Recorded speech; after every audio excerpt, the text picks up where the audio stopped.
de rassembler, fédérer, de représenter l'ensemble des entreprises des Pays de la Loire et de porter les préoccupations, notamment auprès des pouvoirs publics, elle mène depuis à peu près une dizaine d'années un certain nombre de dossiers, d'actions sur ces questions-là, avec des études qui ont pu être faites sur les écofilières, un partenariat qui existe depuis un peu plus de 3 ans avec l'ADEME, l'Adréal, la Directe et un certain nombre de réseaux qui sont ici présents. Et je salue tout le monde et je remercie toutes ces personnes-là qui sont embarquées dans cette aventure collective depuis plusieurs années autour notamment des questions d'économie circulaire, mais aussi sur les aspects d'amélioration continue des pratiques, puisque ça fait à peu près 4 ans un peu plus de 4 ans même que la CRES développe un certain nombre de projets en lien avec ses membres et un certain nombre d'acteurs, pouvoirs publics. On est présent sur la plateforme RSE du Conseil régional, de Nantes Métropole, pour n'en citer que quelques-uns. Donc effectivement, la CRES, mais plus largement l'ESS, ce n'est pas nouveau pour elle, toutes ces questions-là. Aujourd'hui, ce qui nous manque, c'est un peu de résonance et puis surtout de prise en compte de toutes ces innovations, toutes ces actions pour que ça puisse se développer largement dans notre société. En tous les cas, on peut se réjouir aujourd'hui du fait que les différents plans de relance, puisqu'il n'y a pas que celui au niveau de l'État, les différents plans de relance comportent une attention particulière et des piliers en référence à ces enjeux socio-environnementaux. Donc aujourd'hui, effectivement, on peut se réjouir de cet aspect-là. C'est la première étape. Mais il faut qu'on active les étapes d'après. Et c'est comment est-ce qu'on arrive concrètement à faire en sorte que l'ESS soit présente dans les différentes mesures de ces plans de relance, comment est-ce qu'elle s'en saisit, mais aussi comment est-ce qu'on arrive à travailler ensemble avec les pouvoirs publics, avec les collectivités territoriales, avec les différents réseaux, les différents acteurs sur les territoires, pour qu'on arrive à faire, comment on dit, système peut-être, je ne sais pas si c'est le bon terme. Voilà, je m'arrête là, à ce stade-là. Je nous souhaite de bonnes réflexions, de bons travaux. Le menu a l'air riche, copieux et super intéressant. Merci. Merci pour ce temps introductif. Alors, nous allons démarrer notre première table ronde et tenter de répondre donc à cette question qui est fondatrice au regard des enjeux replacés. On va démarrer par cette question. L'économie sociale et solidaire, donc l'ESS, serait-elle par essence plus vertueuse que l'économie lucrative? Alors, pour nous éclairer, nous accueillons Manuela Pinto, administratrice en charge du développement régional de l'UDES. Si vous voulez allumer votre caméra, nous allons vous accueillir, merci. Jean-Pierre Gillet également, vous êtes vice-président de la CRES. Et puis, nous avons là deux responsables d'entreprise, un directeur, Jean-Louis Fournier, vous êtes directeur de la structure d'insertion par l'activité économique alternatrice, et également Alexandre Leroy, directeur général de Loire Impression. Je précise maintenant que Charles Bozonnet, qui m'accompagne à la modération, pourra aussi opérer une sélection de vos questions. Si vous le souhaitez, vous pouvez tout à fait nous faire partager vos questions en live dans le module questions-réponses et nous irons donc piocher à l'issue de cette séquence. Et puis, vous pouvez également lever la main à la fin de la discussion. Donc, n'hésitez pas à préparer vos questions. Donc, face aux impératifs écologiques sociaux majeurs, on l'a dit, les acteurs de l'ESS en appellent aussi à une relance sociale, solidaire, écologique, fondée sur la responsabilité des employeurs, le dialogue social, l'impact social positif. Donc, si l'ESS s'est emparé, vous l'avez dit aussi tout à l'heure, de ces questions depuis bien longtemps, d'autres secteurs ont intégré ces enjeux, les entreprises classiques qui ont investi le champ de la responsabilité sociale environnementale, notamment à travers les démarches RSE, ce qui pose la question des valeurs. Donc, si l'ESS se veut responsable et solidaire, détient-elle pour autant le modèle de la vertu? Alors, je vous laisse la parole. Je vais démarrer avec Manuela Pinto, Jean-Pierre Gillet pour l'UDES et la CRES. Est-ce que, selon vous, l'ESS a le monopole de ces valeurs et est-ce qu'elle détient à elle seule la clé de la responsabilité sociétale et environnementale? C'est une grande question à laquelle nous allons essayer de répondre aujourd'hui. Bonjour à toutes et à tous et merci de ce temps d'échange sur ce sujet qui est effectivement très, on va dire, très actuel, hein. On voit bien que ce sont des sujets qui ont été très largement évoqués lors de cette crise. Alors sur le mot vertueux, j'ai plus une réserve, mais malgré tout, on peut considérer que, enfin en tout cas moi je considère que l'ESS est un modèle économique différent par nature.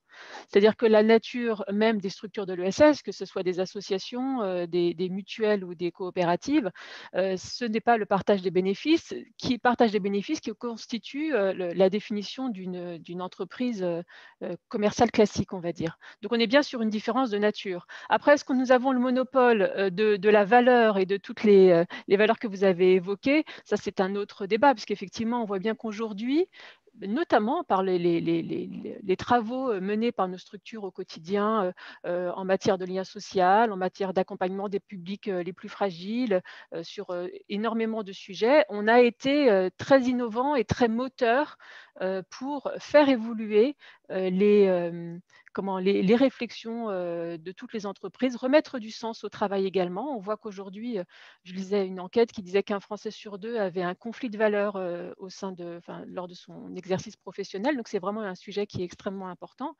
Mais je ne veux pas non plus être dans la caricature. Il y a aujourd'hui plus de 99% de TPE, PME en France et qui sont souvent créés par une ou plusieurs personnes qui mettent beaucoup d'énergie à défendre un projet et à créer de l'emploi. Donc, il n'y a pas de caricature sur le sujet. Malgré tout, effectivement, à l'ESS, on est porteur de valeurs. L'humain est au centre du projet. On a principalement des entreprises qui portent des projets sociaux au sein des territoires. La solidarité est une valeur extrêmement importante et qui est vraiment au cœur des projets de nos structures. Donc voilà, par essence, ce sont des entreprises différentes. Il y a effectivement aujourd'hui des démarches RSE, je vais laisser la parole après à Monsieur Fournier. Non, je crois que c'est Monsieur Gillet qui intervient juste Jean-Pierre après. Gillet, oui. Il y a effectivement par essence une différence. Il y a les démarches RSE qui sont aujourd'hui mises en œuvre par d'autres entreprises que celles de l'ESS qui sont tout à fait louables si elles sont vraiment sincères et pas juste une stratégie de marketing pour faire de l'ESS washing, je ne sais pas si le mot existe, mais en tout cas pour essayer à travers cet habillage RSE de vendre encore plus et de faire encore plus de profit. Mais ça, c'est un débat à la limite un peu plus politique. Je vais laisser la parole à Monsieur Gillet. On pourra y revenir justement. Manuela Pinto, merci. Jean-Pierre Gillet, justement pour la CRES, est-ce que vous voulez nous faire partager votre sentiment? Est-ce que l'ESS détient à elle seule la clé de la responsabilité sociale, environnementale? Et est-ce qu'elle a aussi pris le train en marche, on l'a vu il y a longtemps, mais suffisamment tôt finalement pour aujourd'hui pouvoir se projeter et durer? Manuela l'a dit très bien. Je pense effectivement qu'il faut rappeler que l'économie sociale et solidaire, ces entreprises, ces coopératives, ces mutuelles, ces associations, ces fondations sont, je dirais, nourries par des grands principes liés à l'utilité sociale, la solidarité évidemment, sur l'utilité collective, avec l'idée que eh bien, la volonté de partager en quelque sorte les richesses produites, ça c'est quelque chose de très important. Alors aujourd'hui, on voit bien que elles ont tout à fait leur importance dans les territoires, parce qu'elles ont un maillage, elles réalisent un maillage très serré, je dirais, de proximité en quelque sorte sur les territoires, qui donne du lien, qui crée de l'emploi bien sûr, mais qui crée aussi du lien social, et ça, c'est tout à fait fondamental. Alors, ces entreprises ont-elles le monopole de l'utilité sociale? Ce serait beaucoup dire. C'est certain qu'elles jouent une place importante pour faire vivre ces valeurs-là, mais il y a aujourd'hui des entreprises qui, effectivement, recherchent, à travers notamment une politique de RSO, responsabilité sociétale des organisations, qui recherchent effectivement une certaine démarche vertueuse par rapport à la gestion des personnels, par rapport au fonctionnement de l'entreprise, par rapport à la gestion économique, etc. Donc ça, il ne faut pas le nier. Ce qui fait d'ailleurs que je pense que cette réalité-là fait qu'il est tout à fait possible, certainement, de travailler, quand on est une entreprise de l'économie sociale et solidaire, de travailler avec une entreprise classique en quelque sorte. Pour vous, il peut y avoir justement des ponts entre ces deux mondes. Est-ce que ces deux mondes se rencontrent facilement finalement? On va le voir après avec de chefs d'entreprise, mais est-ce qu'on est sur vraiment des mondes qui cohabitent ou est-ce qu'il y a là des liens intrinsèques qui commencent à se construire? Effectivement, je dirais que ces deux mondes ont longtemps une posture qui consistait à se regarder un petit peu en chien de faïence, hein, et quelquefois nous-mêmes, économie sociale et solidaire, on avait peut-être tendance à dire, voilà, nous sommes l'économie sociale et solidaire, des entreprises entièrement à part, mais aussi, il ne faut pas oublier l'autre partie de cette expression, à part entière. Ce qui fait que nous avons un lien véritablement avec l'ensemble de la réalité économique. Donc, il existe aujourd'hui certainement une sortie de ces postures-là et une volonté pour être plus efficace de travailler ensemble, entreprises de l'économie sociale et solidaire et entreprises classiques. On voit d'ailleurs des réalisations très clairement au niveau des pôles territoriaux de compétences économiques qui mettent en place justement des collaborations trop fortes. Est-ce que c'est récent cela? Pardon? Est-ce que c'est récent, les ponts qui sont justement mis en place? Ça date de quelques années, mais ce qui est intéressant, c'est qu'il y a un développement, on le voit dans notre région, hein, sur le nombre de PTCE qui se sont créés ces dernières années. Et ça, je dirais, c'est un mouvement qui profite fortement, je dirais, au développement économique, hein, et à la création d'emplois, aux synergies nécessaires, notamment dans les périodes de crise que nous connaissons. Merci. Donc, vous avez parlé de changement de posture et en même temps de réaffirmation, évidemment, de ce qui a fait par essence l'ESS depuis le démarrage. Nous allons accueillir Jean-Louis Fournier. Bonjour, vous êtes directeur d'Alternatri. Vous êtes donc Alternatri, une structure d'insertion spécialisée dans la collecte, le recyclage de papier et la destruction de documents. Donc, vous représentez ce champ de l'ESS. Et également Alexandre Leroy, directeur général de Loire Impression. Donc, c'est une entreprise saumuroise qui est bien implantée dans la région, entreprise qui porte sur l'impression papier. Donc, ce sont deux entreprises distinctes. Est-ce que vous, au sein même de ces entreprises, en tant que responsable, vous avez engagé justement la démarche RSE, responsabilité sociétale des entreprises, et quel bilan vous en avez tiré? Alors pour ma part, s'engager dans une démarche RSE était importante. Je suis arrivé dans ce domaine de l'ESS il y a une dizaine d'années maintenant, et c'est vrai qu'on se préoccupait moins de ces sujets il y a 10 ans que ces dernières années. Et comme l'a dit Jean-Pierre Gillet tout à l'heure, il y avait une forme de scission entre les entreprises classiques et les entreprises de l'ESS. Il a utilisé l'expression de se regarder en chien de faïence. Alors, je pense que les efforts et les avancées, que ce soit des entreprises de l'économie lucrative ou que ce soit les avancées peut-être plus intellectuelles, en tout cas, de l'économie sociale et solidaire, font qu'aujourd'hui, on arrive à se rencontrer, chacun à notre niveau, mais sur le champ de la RSE. Que ce soit pour une structure comme la mienne, qui s'est engagée dans une démarche RSE il y a 4 ou 5 ans maintenant, on a vraiment vu cette avancée, cette prise en compte de notre environnement, qu'il soit social, c'est notre cœur de métier, mais notre environnement économique aussi, qui, lui, nous a permis de nous rapprocher des entreprises dites classiques, les entreprises de l'économie classique, plus classique, l'économie lucrative. Et j'ai vu au fil de ces années des entreprises que je connaissais peu ou mal ou pas du tout se rapprocher de ces questions à la fois environnementales et sociales. Entreprise classique qui relève plus du champ lucratif, c'est ça? Oui, c'est ça. Quand je dis classique, voilà, le terme n'est pas très approprié, mais en tout cas, voilà, entreprise de l'économie lucrative. D'accord. Merci Jean-Louis Fournier. Pour Alternatri, donc vous disiez, c'était il y a à peu près 4 ans, 5 ans, cette prise de conscience. Qu'est-ce qui a fait qu'à un moment donné, vous vous êtes dit, là, ça y est, il faut que j'engage la démarche RSE et aller plus loin finalement que les principes, les fondamentaux qui allaient de soi presque? Nous avons pris la mesure de cette démarche, de la nécessité de cette démarche RSE dans le cadre je dirais, de notre vision stratégique, alors qui a toujours été là et que nous continuons d'initier chaque année avec des plans stratégiques évidemment. Mais la RSE, la RSO, c'est un sujet qui nous est apparu comme un outil évident de conscientisation et de prise en compte de ce que nous sommes et de ce que nous faisons et de ce sur quoi nous devons aller pour nous améliorer, être en amélioration continue sans cesse. Et cet outil, on va dire, voilà, je peux utiliser le terme d'outil, l'outil RSE nous a permis de consolider notre vision, d'approfondir certains points et de nous dire qu'en fait, c'était grâce à cet outil qu'on allait pouvoir continuer de se développer, de s'ancrer dans notre territoire et ainsi de pouvoir coopérer, collaborer plus facilement avec des entreprises de l'économie lucrative.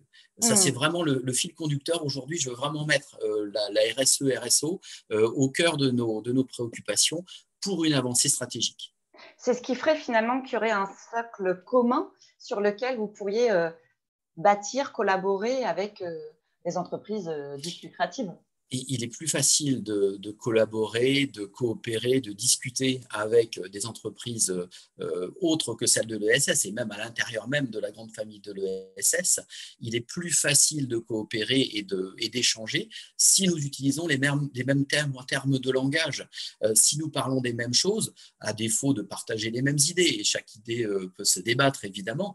Il n'y a pas d'opposition, à mon sens, entre les entreprises que j'ai appelées entreprises classiques, donc hors ESS, tout à l'heure, et les entreprises de l'ESS. Je vois vraiment des points de jonction, des points communs grâce à des outils d'observation qui peuvent être des outils RSE. De l'importance de ces outils, nous y reviendrons d'ailleurs tout à l'heure. Nous allons accueillir Alexandre Leroy. Merci Jean-Louis Fournier.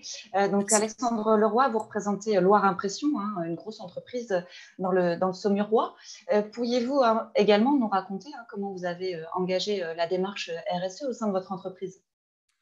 Bien entendu. Alors, merci pour cette invitation à participer aujourd'hui. Cette démarche RSE, donc Loire Impression, c'est une entreprise qui a 25 ans et qui a entamé finalement la démarche RSE dès sa création. C'est une petite particularité parce qu'elle a été créée par trois salariés qui ont repris à la barre du tribunal de commerce le fonds de commerce de leur entreprise qui déposait le bilan. Donc, il y avait déjà un aspect collaboratif et il y avait déjà une culture finalement donc, qui a sûrement infusé, parce que moi je fais partie de la deuxième génération de dirigeants du coup, infusé dedans et très rapidement, donc nous on est une imprimerie, on fait partie des industries graphiques, donc qui est un secteur qui a eu la réputation à juste titre d'être un secteur avec un impact négatif sur l'environnement. On y reviendra d'ailleurs tout à l'heure, voir comment vos deux entreprises vont s'adapter aussi, mais je vous laisse abonder. Et donc, très rapidement, c'est-à-dire qu'il y a eu un côté très collaboratif à la création de cette activité économique et la réflexion de se poser la question sur quel modèle productif on veut créer, finalement, elle est arrivée dès la fin des années 90.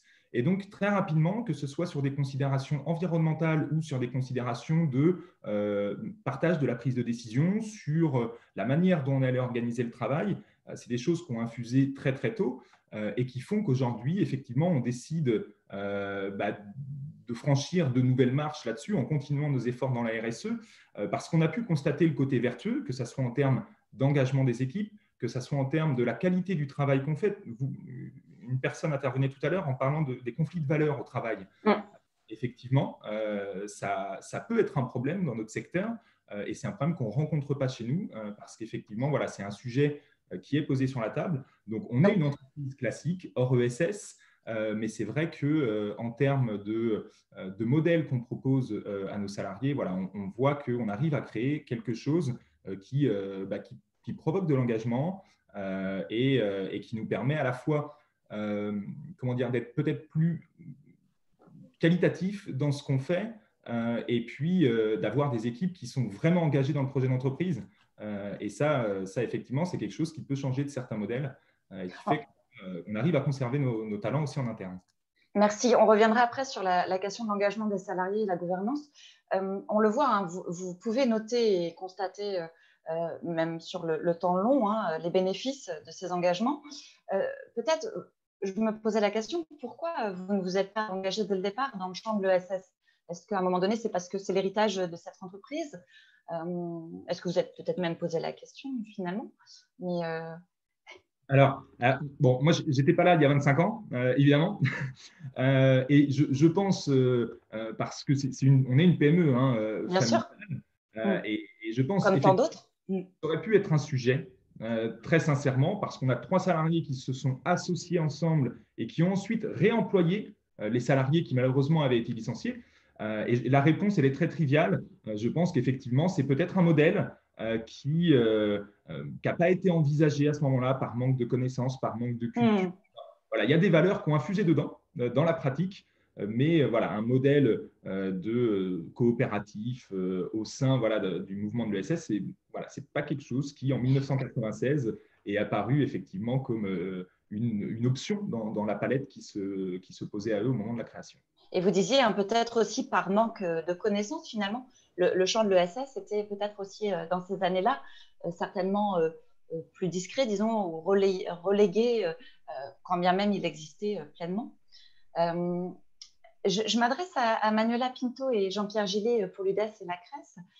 Est-ce que la RSE, donc responsabilité sociétale des entreprises, comment elle agit en fait comme un marqueur dans ses orientations? Est-ce qu'elle vient aussi bousculer l'ESS? Voire est-ce que c'est une menace sur le fondement même des valeurs ou non. alors un vivier d'inspiration? Quand même pas. Je ne pense pas que ce soit une menace, hein. C'est de toute façon quelque chose de positif. Monsieur Gillet, je prends la parole, mais voilà, n'hésitez pas bien sûr à m'interrompre et à compléter. Non, je pense que ça aide aussi les structures de l'ESS à formaliser en fait leur process, parce que finalement, on est sur des modalités de fonctionnement qui, quand on travaille dans une structure de l'ESS, ou en tout cas quand on est à la gouvernance d'une structure de l'ESS, semblent naturelles, mais qui ne sont pas forcément valorisées, formalisées. Et c'est là qu'on pêche d'ailleurs en matière de communication, c'est ce que disait Monsieur Leroy, c'est un modèle qui malgré tout reste peu connu. Quand on parle du secteur associatif, on s'imagine l'association de quartier qui a un salarié et puis des bénévoles, alors qu'on a des associations qui comptent aujourd'hui plusieurs milliers de salariés et qui sont vraiment des acteurs économiques à part entière. Donc la RSE, ça nous permet de processer, je vais le dire comme ça, même si ce n'est pas très joli, des modalités de fonctionnement, de formaliser le fait que dans les structures de l'ESS, le dialogue social est vraiment un élément moteur qui est partie, vraiment partie intégrante du projet de la structure, de dire que effectivement le bien-être des salariés est également quelque chose d'extrêmement important. Alors comme nous dans l'ESS, les structures sont basées sur le fait que l'humain est au cœur du projet. Alors on parle souvent d'humain comme le public qui est accompagné, suivi, etc. Mais c'est aussi l'humain en tant que salarié avec des dispositions conventionnelles qui sont malgré tout, et je ne vais pas faire de généralité, mais quand même dans certains secteurs plus favorables que dans le monde lucratif, parce qu'il y a vraiment cette attention particulière. Donc la RSE, non, c'est quelque chose de positif dans ce sens-là. Enfin, pour moi, ça a été vraiment, ça permet de formaliser ce qui existe déjà et puis de nous améliorer, hein, enfin, en tout cas de ça challenge à progresser. Oui, voilà, tout à fait. Okay. Jean-Pierre Gillet, du coup? Oui, moi je pense qu'il est toujours utile pour les entreprises de l'économie sociale et solidaire de vérifier si la réalité est bien conforme à la promesse en quelque sorte. Et la RSE permet cela, c'est-à-dire qu'elle permet de faire l'examen de nos fonctionnements, un bilan en quelque sorte régulier pour toujours progresser. D'ailleurs, c'est bien le sens aussi de l'amélioration continue des pratiques, ça va dans ce sens-là. Et puis cette RSO, elle permet d'être en prise véritablement avec les réalités complètes de l'économie, par une ouverture à 360 degrés en quelque sorte vers les parties prenantes. Je dirais encore une fois, je reprends un peu ce que je disais tout à l'heure, ça nous fait peut-être sortir de façon tout à fait intéressante des silos dans lesquels nous fonctionnons quelquefois, entreprises lucratives, entreprises de l'économie sociale et solidaire, d'être en contact des réalités que représentent les parties prenantes. Oui, on dépasse les intentions qui sont bien présentes, on objectivise aussi, et il y a cet effet de challenge. Et puis voilà, encore une fois, d'être au plus près des réalités aussi qui vont peut-être dans l'avenir s'entremêler que ce soit pour le champ de l'ESS ou le champ plus classique. Merci. Je me retourne vers Jean-Louis Fournier et Alexandre Leroy. Quelle est l'implication justement de vos salariés dans le projet entreprise, que ce soit pour Alternatri ou pour votre entreprise d'impression? Donc, s'il vous plaît, Alexandre Leroy, voilà, pour Loire Impression à Saumur. Et sur la question de la gouvernance, sur l'accompagnement des parcours, à la formation aussi professionnelle, comment vous avez pris en compte ces besoins? Alors, pour la première partie de votre question sur l'implication des salariés, on a la chance d'être une structure assez flexible. Comme je le disais, on est une PME. Et évidemment, à côté des process organisés, on a une vraie culture du dialogue, du partage, de la prise de décision, que ce soit sur les questions financières, où on est quand même très transparent avec nos salariés chaque mois, et que ce soit sur les questions stratégiques, c'est-à-dire qu'on a un comité de volontaires qui se réunit de manière régulière pour parler des orientations stratégiques, que ce soit en termes de développement commercial, que ce soit aussi en termes c'est quoi les prochaines marches RSE pour nous. Et donc, c'est quelque chose qu'on cultive parce que c'est fragile, parce que parfois, on peut aussi partir tous la tête dans le guidon, parce que le rythme est tel, le fait d'être soumis aussi à une concurrence, un objectif de rentabilité, mais on le cultive, on le préserve, parce qu'effectivement, pour nous, c'est une des richesses qui effectivement nous permet de s'ouvrir. Et puis, sur la question de la formation et de la gestion des parcours, des compétences, évidemment, si je dis il y a 30 secondes qu'une des richesses, c'est l'engagement de nos salariés à leur participation, on considère donc évidemment que la richesse, c'est de pouvoir effectivement s'intéresser à chacun de ces parcours et les accompagner vers une montée en compétences techniques, mais aussi une montée en compétences qui leur permet de pouvoir évoluer dans leur poste. Alors, évidemment, ça a des limites parce qu'on est une PME et au bout d'un moment, on ne peut pas tous être cadres et responsables. Mais néanmoins… Rapidement, pardon, quelles seraient ces limites justement? On sait bien que c'est dans la continuité que ça s'opère, ce n'est pas si simple parfois. Donc, est-ce que vous voyez là des freins majeurs, des limites qui vous interrogent aussi? Les limites dans l'évolution, c'est aussi les évolutions qu'on va pouvoir proposer en interne. Mais après, la vocation des gens est de poursuivre leur carrière potentiellement ailleurs. Ensuite, effectivement, c'est-à-dire que je pense qu'il y a un vrai enjeu de formation à ces sujets-là, des chefs d'entreprise et notamment de PME qui sont parfois isolés. C'est un sujet qui est complexe. Aujourd'hui, savoir accompagner un salarié à se projeter dans sa montée en compétences et créer avec lui un parcours qui va l'aider lui-même à être plus résilient tout au long de sa carrière, et puis l'entreprise à gagner en compétences. C'est extrêmement compliqué quand à côté de ça, il faut aussi gérer toutes les affaires administratives, toutes les affaires de RH, les relations. Et c'est vrai que, vous en parliez, 99% de PME, je pense que chaque chef d'entreprise, vraiment au fond de lui, est sensible à ça. Vraiment, on ne se lève pas le matin pour ne pas accompagner nos collaborateurs à progresser. Mais c'est un sujet qui est de plus en plus complexe. Les compétences sont de plus en plus diverses. Le monde est de plus en plus compliqué, protéiforme. Et je pense il y a un vrai besoin d'accompagnement là-dessus pour le bien-être de tout le monde, à la fois du dirigeant et puis des salariés en entreprise. Merci. Oui, donc ça suppose moyens, etc., engagement, accompagnement aussi des chefs d'entreprise. Jean-Louis Fournier, pour Alternatri, comment vous faites en fait pour vous démarquer des entreprises peut-être plus classiques, spécialisées dans votre secteur? Ça doit être assez concurrentiel. Oui, notre secteur est concurrentiel, même si nous avons plusieurs branches d'activité avec un système de filiales. Alternatri fait partie de cet ensemble-là sur le secteur de la gestion, de la collecte et de la gestion des déchets recyclables. Mais je dirais qu'avec l'étiquette de structure de l'insertion par l'activité économique, le volet social est intrinsèque à notre raison d'être, évidemment, et d'accompagner les personnes vers l'emploi et de les faire monter en compétences. J'aime à dire que pour que nous puissions nous développer, fonctionner le mieux possible et adopter de nouveaux projets, avoir une vision entrepreneuriale, il faut que nous avancions sur deux jambes. Et ces deux jambes-là sont des jambes d'importance équivalente entre le volet social, puisque nous sommes une structure d'insertion par l'activité économique, je l'ai dit, mais aussi l'autre jambe qui est celle de nos activités support, qui sont des activités, comme vous l'avez dit, des activités concurrentielles, et il nous faut nous démarquer de la concurrence. Alors, j'aime bien connaître la concurrence avant de pouvoir se dire comment on va agir. Je préfère agir avec la concurrence plutôt que contre la concurrence. Ce n'est pas la vocation d'une structure de l'ESS d'être contre qui que ce soit, mais de prendre en compte ce qu'est notre environnement. Je l'ai dit tout à l'heure en parlant de RSE, RSO, mais prendre en compte son environnement économique, tout en étant certain de son positionnement dans cet environnement territorial et économique. Il faut prendre la mesure de l'impact, certes social de ce que nous sommes, mais aussi de l'impact économique de ce que nous sommes. Alors, il est facile pour une structure d'insertion d'entendre vous fonctionnez avec une partie de fonds publics.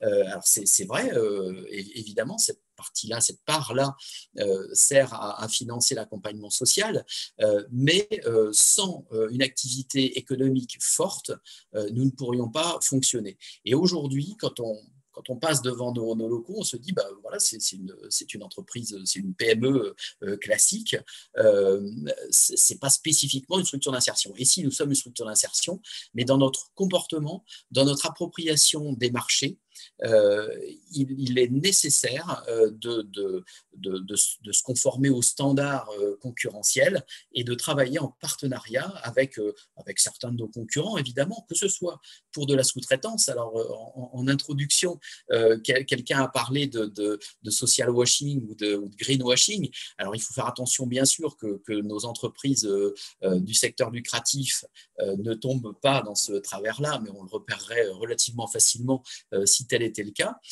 mais bel et bien de s'appuyer sur les champs de compétences des uns et des autres pour pouvoir avancer sur un territoire et être reconnu par ce territoire, par l'impact social, mais aussi par l'impact économique. C'est ce à quoi je m'attache en tout cas. Et merci Jean-Louis Fournier. Sur la part environnementale, on sait bien, tout comme Alexandre Leroy, c'est amené à évoluer évidemment dans la filière papier qui est la vôtre. Donc de fait, comment articuler rentabilité, production locale, éthique, plus de responsabilité? Rapidement sur cette question qui est quand même importante parce que le monde de demain fera que transition écologique oblige, vous allez être amené à vous adapter de fait et peut-être même vous l'anticipez aujourd'hui. Oui, pour anticiper l'avenir, il est nécessaire de se poser en effet les bonnes questions. Ce n'est pas toujours évident de se poser les bonnes questions, mais en tout cas d'établir un plan stratégique, avoir une vision stratégique, c'est aussi se poser la question avec la gouvernance de la structure, de se dire, eh bien, notre structure, ce sera quoi demain? Nos activités support, nos activités techniques, ce sera quoi demain? Et d'essayer de chercher et surtout de trouver les voies de développement périphérique.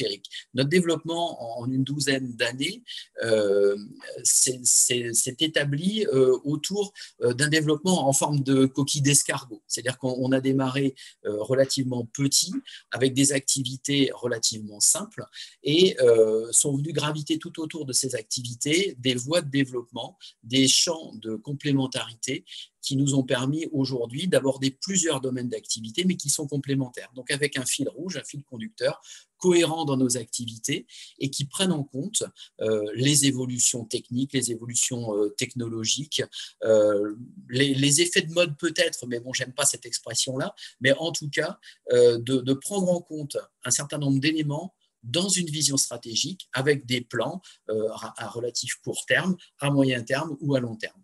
C'est ce qui, je pense, a fait notre succès en une dizaine d'années.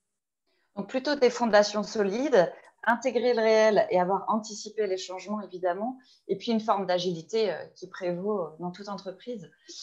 Pour vous, Alexandre Leroy, comment s'adapter dans la filière papier avec la transition écologique qui est en cours et qui va croître? Je serais bien en mal de dire mieux que M. Fournier parce que je partage beaucoup de points qu'il a évoqués. Mais effectivement, notre filière, papier et industrie graphique, Le point positif, peut-être dans le moment qu'on vit, c'est qu'on est confronté quand même depuis déjà longtemps à la fois aux impératifs d'améliorer et puis d'opérer une transition dans notre modèle de production, c'est-à-dire se passer du recours à la chimie, utiliser des papiers sourcés. Et aujourd'hui, notre secteur a bien avancé. Alors, moi, je me considère comme une entreprise qui restera toujours en transition parce qu'on peut toujours faire mieux, mais on est déjà très sensible. Pourquoi ? Parce que, effectivement, que ce soit nos clients ou que ce soit n'importe quel citoyen, consommateur, etc., tout le monde est en contact à un moment donné avec de la communication papier. Donc, moi, ça me concerne. Et effectivement, c'est une pollution visible, plus visible que d'autres types de médias qui sont peut-être tout aussi polluants, voire parfois plus. Et donc, effectivement, on a un impératif de survie. C'est-à-dire que notre activité économique ne pourra pas survivre si demain, on n'est pas en capacité d'engager une transition qui dépasse le greenwashing ou le social washing. Oui, ça ne triche pas. Finalement, là, on est vraiment au cœur des problématiques. Elles sont là depuis bien longtemps, mais néanmoins, c'est l'heure de vérité, quoi. On ne peut pas tricher. On ne peut plus tricher aujourd'hui au XXIe siècle. Ça se voit trop vite. Ça ne veut pas dire qu'il n'y a pas encore des gens qui ont des velléités de tricher. Mais effectivement, ce n'est pas là-dessus qu'on peut baser un modèle. Et puis, on le voit, moi, je suis plutôt d'une jeune génération, encore que les générations se succèdent assez vite. Je le vois dans les questions de recrutement, c'est-à-dire qu'effectivement, on a des candidats qui, de plus en plus, vont être intéressés par la fiche de poste, mais vont dire « j'ai vu qu'effectivement, vous travaillez de telle manière, moi, ça m'intéresse, mais est-ce que c'est vrai ou est-ce que c'est juste pour attirer des profils ?» Donc, on joue notre survie là-dessus. Il faut donc être honnête, sincère et effectivement prendre le problème comme il vient. Mais voilà, je terminerai par là où j'ai commencé. Dans la filière bois, papier, carton, industrie graphique, je pense qu'on y est sensible. Effectivement, depuis un moment, ça ne veut pas dire qu'il n'y a pas encore des pistes de progrès, mais il y a tout un tas d'acteurs qui peuvent aussi être moteurs et puis s'aimer un petit peu de bonnes pratiques. Et c'est ce qu'on essaye. Nous, on essaye de chercher parfois ces bonnes pratiques, de s'en inspirer pour aller dans le sillage de ceux qui, effectivement, apparaissent comme des modèles en la matière. Merci. Donc, on voit bien, les valeurs sont quand même au cœur, évidemment, des décisions qui vont être prises, que ce soit une PME ou dans le champ de l'ESS. Voilà, les mondes convergent, disons, si tant est. Manuela Pinto, Jean-Pierre Gillet pour l'UDES et la CRES. Est-ce qu'il faut opérer un tournant au sein de l'ESS, jouer le jeu justement du Pygmalion pour plus de vertu, notamment dans les grands groupes, pour réaffirmer les valeurs, les forces, ou au contraire, stratégiquement, sans être dans l'opposition, mais se distinguer par l'historique, par l'héritage? Je vais laisser la parole à M. Gillet en premier, et puis Jean-Pierre Gillet, après. Je vais revenir un petit peu en arrière. La CRES, allez-y. Il faut dire que pour toute entreprise, le défi social ne se pose pas au défi économique, bien au contraire. C'est-à-dire qu'on voit bien dans la réalité que les entreprises qui développent de l'innovation sociale, du bien vivre dans l'entreprise, une démocratie qui se rapproche d'une démocratie dans l'entreprise qu'on trouve dans l'économie sociale et solidaire, eh bien progressent. Et il y a des études très claires qui l'ont. Alors, je pense que il faut qu'on continue, nous, économie sociale et solidaire, à regarder autour de nous, bien sûr renforcer entre nous, je veux dire, entre les différentes, sur les entreprises de l'économie sociale, quelquefois d'ailleurs sont sur le même champ et s'ignorent. Il y a vraiment, je crois, un travail très important à mener pour mettre en place des synergies, mais je crois qu'il est important aussi de regarder ailleurs et de pouvoir mettre en place des coopérations avec le monde de l'entreprise classique, lucratif, bien évidemment en faisant le tri, parce qu'aujourd'hui, il y a des entreprises qui sont uniquement axées sur le profit, et quelquefois un profit bien sûr très personnel, un enrichissement presque uniquement personnel, alors qu'il y a des entreprises, comme les entreprises à mission justement, qu'a créé la loi Pacte, qui sont ouvertes justement à des évolutions. Et ces évolutions-là, il faut les encourager, il faut y travailler. Je crois qu'il y a vraiment ce souci-là que nous devons avoir, nous, porter peut-être notre modèle pour qu'il ait une influence sur les comportements des entreprises en général. Mais justement, rapidement, et puis on va le développer encore, mais comment faire justement pour influencer des entreprises qui se veulent peut-être plus vertueuses, mais qui n'ont pas encore tous les codes nécessairement, ou la formation? Je ne sais pas, Monsieur Gillet, si vous voulez compléter, mais je partage totalement ce que vous avez dit. C'est aussi beaucoup aujourd'hui le rôle du public ou des consommateurs qui oblige de toute façon les entreprises à faire évoluer leurs pratiques.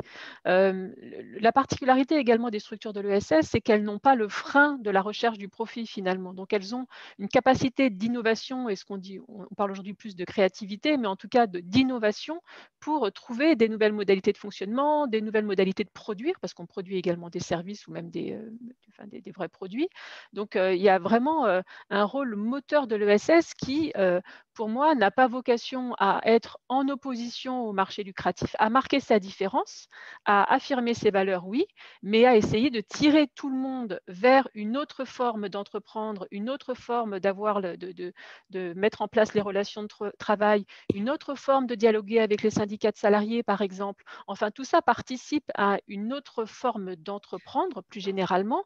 Et donc, nous, notre vocation, en tout cas au niveau de l'UDES, et je pense que c'est partagé par tous les acteurs de l'ESS, c'est alors, j'aime pas trop l'expression monde de demain parce que je pense qu'on a encore vraiment du boulot là-dessus, mais en tout cas, c'est d'essayer d'être exemplaire en interrogeant sans cesse nos pratiques. On en parlera de Valores tout à l'heure, bien sûr, parce que parfois on est sur un marché concurrentiel et que ce n'est pas évident quand on est une structure de l'ESS sur un marché concurrentiel d'être bien sûr d'avoir les bonnes pratiques et de ne pas se laisser emporter finalement par cette concurrence qui fait qu'on pourrait être un peu limite au niveau des valeurs, mais d'être bien sur toujours cette recherche d'innovation, toujours cette créativité pour essayer de pousser vers le haut l'économie. Alors, c'est une grosse ambition, malgré tout, mais je pense que c'est ce qui porte la plupart de nos gouvernances et notamment des bénévoles qui sont impliqués quotidiennement dans nos structures. Merci. Donc, au sein même des structures de l'ESS, mais également auprès du champ des entreprises dites classiques, finalement, peut-être créer plus de ponts, à l'instar de Jean-Louis Fournier avec Alternatri, certainement aussi être plus présent dans ces secteurs, quitte à irriguer, à accompagner les dirigeants, etc. C'est quelque chose que vous faites déjà à plus grande échelle, notamment, je pensais sur le plan des formations d'accompagnement des dirigeants, par exemple. Oui. Alors, il y a des politiques de formation au niveau des structures de l'ESS, avec des niveaux de contribution formation qui sont bien souvent très supérieurs au taux de contribution légale. Bon, principalement dirigés vers les salariés, bien évidemment, mais également des programmes d'accompagnement des employeurs bénévoles pour leur permettre de mieux appréhender les relations de travail, de mieux exercer leurs fonctions employeurs. Au niveau de l'UDES, il y a eu également des travaux sur le sujet. Donc, effectivement, ça participe aussi d'une professionnalisation des dirigeants et d'un meilleur exercice de la fonction employeur, effectivement. Je ne sais pas si ça répond à votre question, Mathilde, mais… Si, après, je me demandais de façon tout à fait prosaïque comment, par exemple, Alexandre Leroy pourrait être accompagné, même si son entreprise est une PME, elle n'est pas directement dans le champ de l'ESS, bien évidemment, mais par exemple, s'il avait des besoins pour tendre vers plus de vertu, d'améliorer son impact social, environnemental, est-ce que, non pas qu'il n'ait pas une expertise en interne, évidemment, elle est là, mais est-ce que, de par le champ propre à l'ESS, il n'y aurait pas la possibilité de l'accompagner sur certaines questions clés? Si je peux me permettre, je crois que je parlais tout à l'heure des PTCE, des dépôts territoriaux de coopération économique. Ces structures permettent de mettre des ponts, justement. C'est là. De mettre en place des synergies, des échanges, des enrichissements mutuels. Il y a aussi les sociétés collectives d'intérêt commercial qui peuvent tout à fait mettre en jeu différents partenaires pour justement créer de nouvelles pratiques, améliorer ces pratiques, créer de nouvelles richesses aussi. Je crois que c'est très important. Et il y a une sorte de capacité de contagion positive entre les différents acteurs dans ces structures. Merci. À tous, là, il reste 2 minutes, disons, sur cette première séquence. Comment rendre plus efficient un modèle commun pour améliorer l'impact social, environnemental, et comment, pour l'ESS, apporter la preuve de sa plus-value? Est-ce que vous voulez enrichir de ce point de vue, peut-être Jean-Louis Fournier pour Alternatri? Alors sur le sujet d'apporter la plus-value, je pense qu'il faut être fidèle à ses valeurs. On parle de valeurs depuis le début de cet échange. Rester fidèle à ses valeurs tout en étayant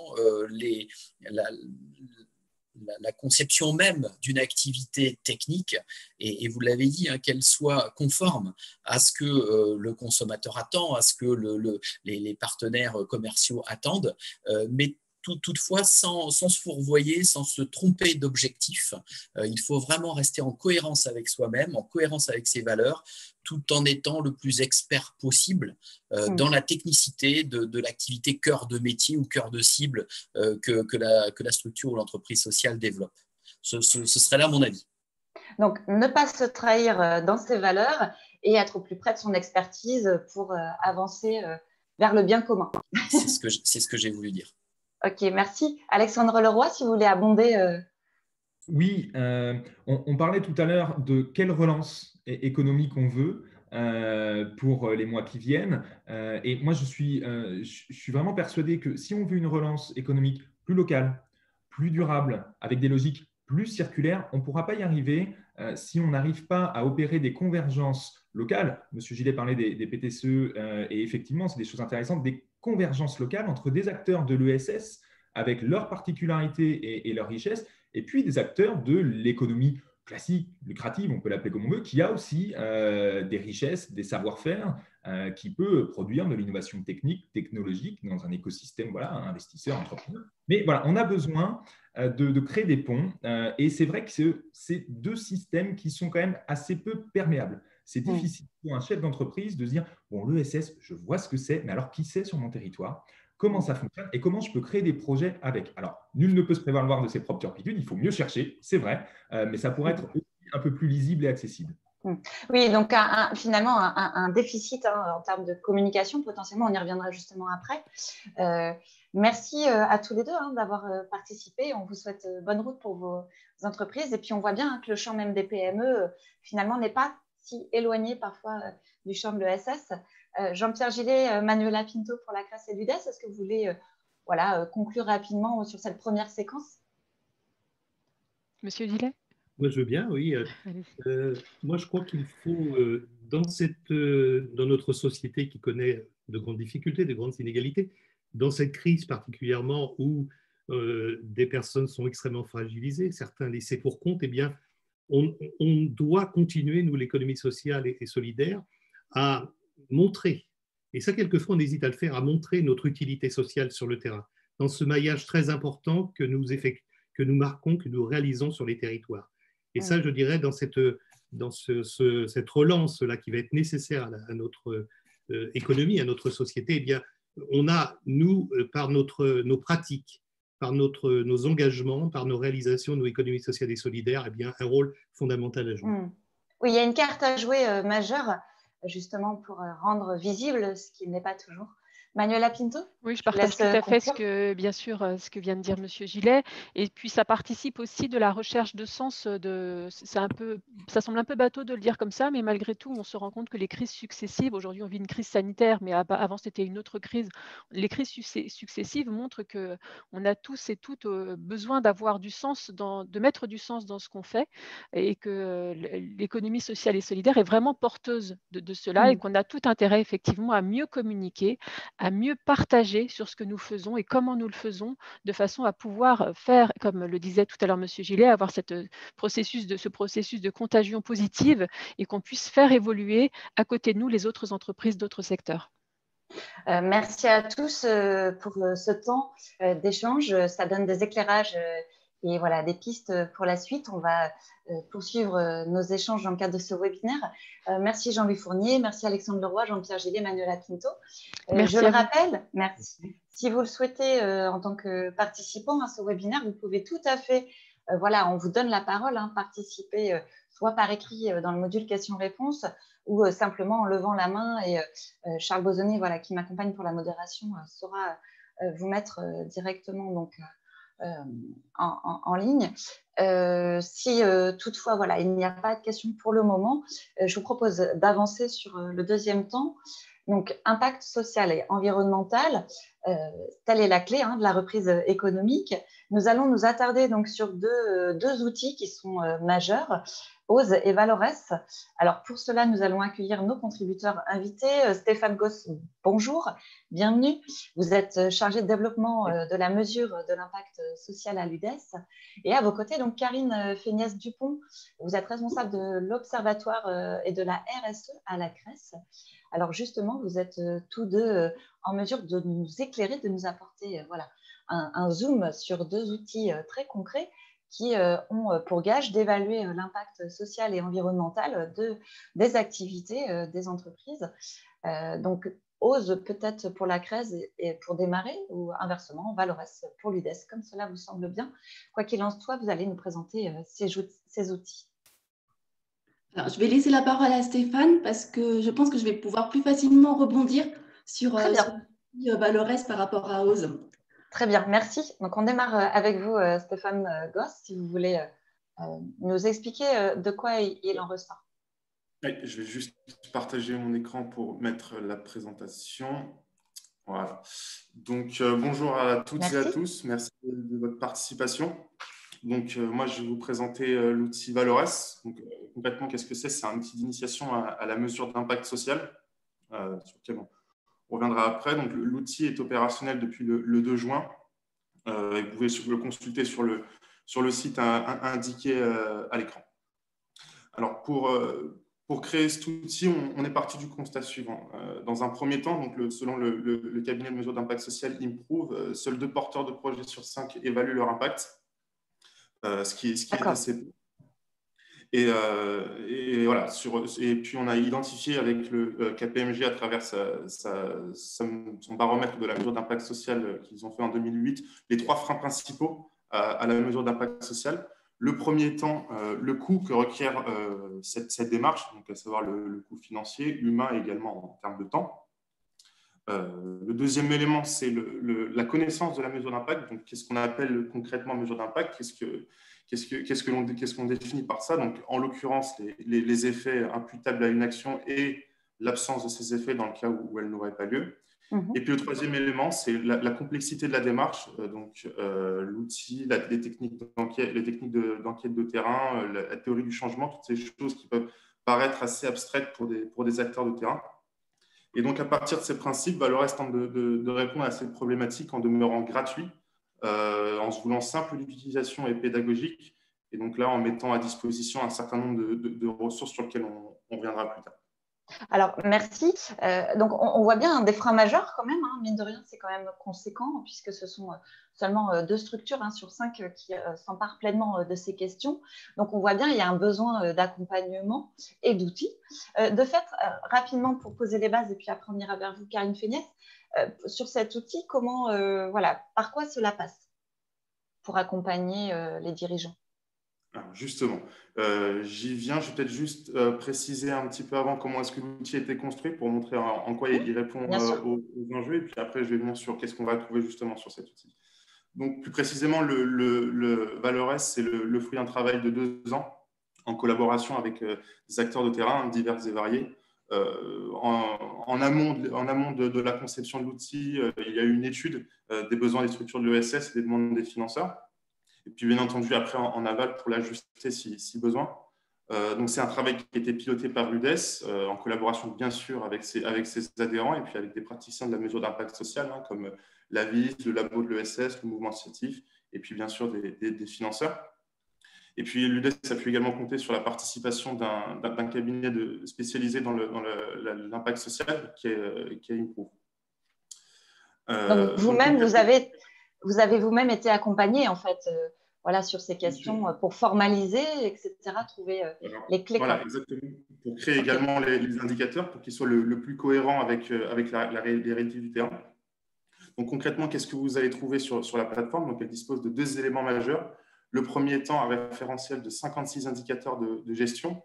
Donc là, ce qui vise bien sûr à engager un processus d'amélioration continue des pratiques internes de la structure, notamment en interrogeant les dimensions que vous pouvez voir à l'écran, comme le modèle économique, l'ancrage territorial, les pratiques des ressources humaines. Donc là, il s'agit vraiment d'un questionnaire à remplir qui vous donne ensuite accès à une fiche synthèse. et qui vous permet de prendre à un instant T une photographie de l'état de votre organisation. Donc là on a là un état des lieux. Voilà, exactement. Donc là, on a accès ensuite à cette fiche synthèse qui peut être utilisée, bien sûr, comme un outil de pilotage de l'organisation en interne. Et puis après, vous pouvez tout à fait réutiliser ce questionnaire un an après, par exemple, pour objectiver justement l'évolution de vos pratiques et puis communiquer dessus, par exemple, pour développer votre marque employeur, par exemple.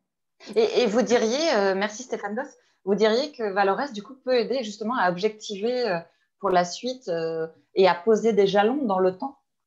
Bien sûr, c'est on va dire, une de ses principales caractéristiques, hein, c'est d'interroger les pratiques internes. Donc là, je pense que Karine va également, avec la démarche OSE, pouvoir compléter cette présentation. Mais voilà, on a vraiment un premier côté pratique de gestion en interne.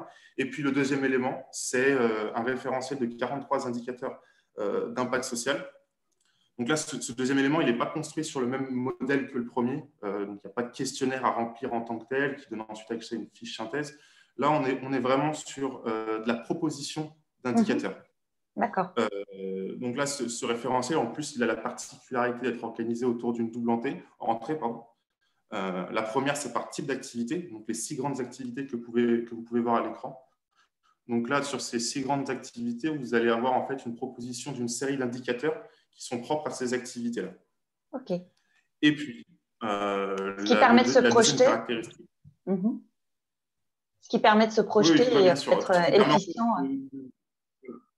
Voilà. Et puis surtout d'avoir, on va dire, un premier cadre à l'acteur de terrain, d'avoir des premières pistes de réflexion. On est vraiment sur des propositions. Et puis après, on a ce deuxième élément qui est donc une autre caractéristique du référentiel d'indicateurs d'impact, qui est organisé autour de 13 dimensions sociales, donc là qui sont vraiment transverses aux activités. Et donc là, voilà, moi, je vous conseille de partir des indicateurs présents dans les types d'activités et puis de les compléter ensuite par ces dimensions sociales, de manière justement à vérifier des effets pressentis qui n'étaient pas forcément des effets directs de l'action, et donc justement de compléter et d'articuler la démarche d'évaluation entre indicateurs de type d'activité et bien sûr de dimension sociale.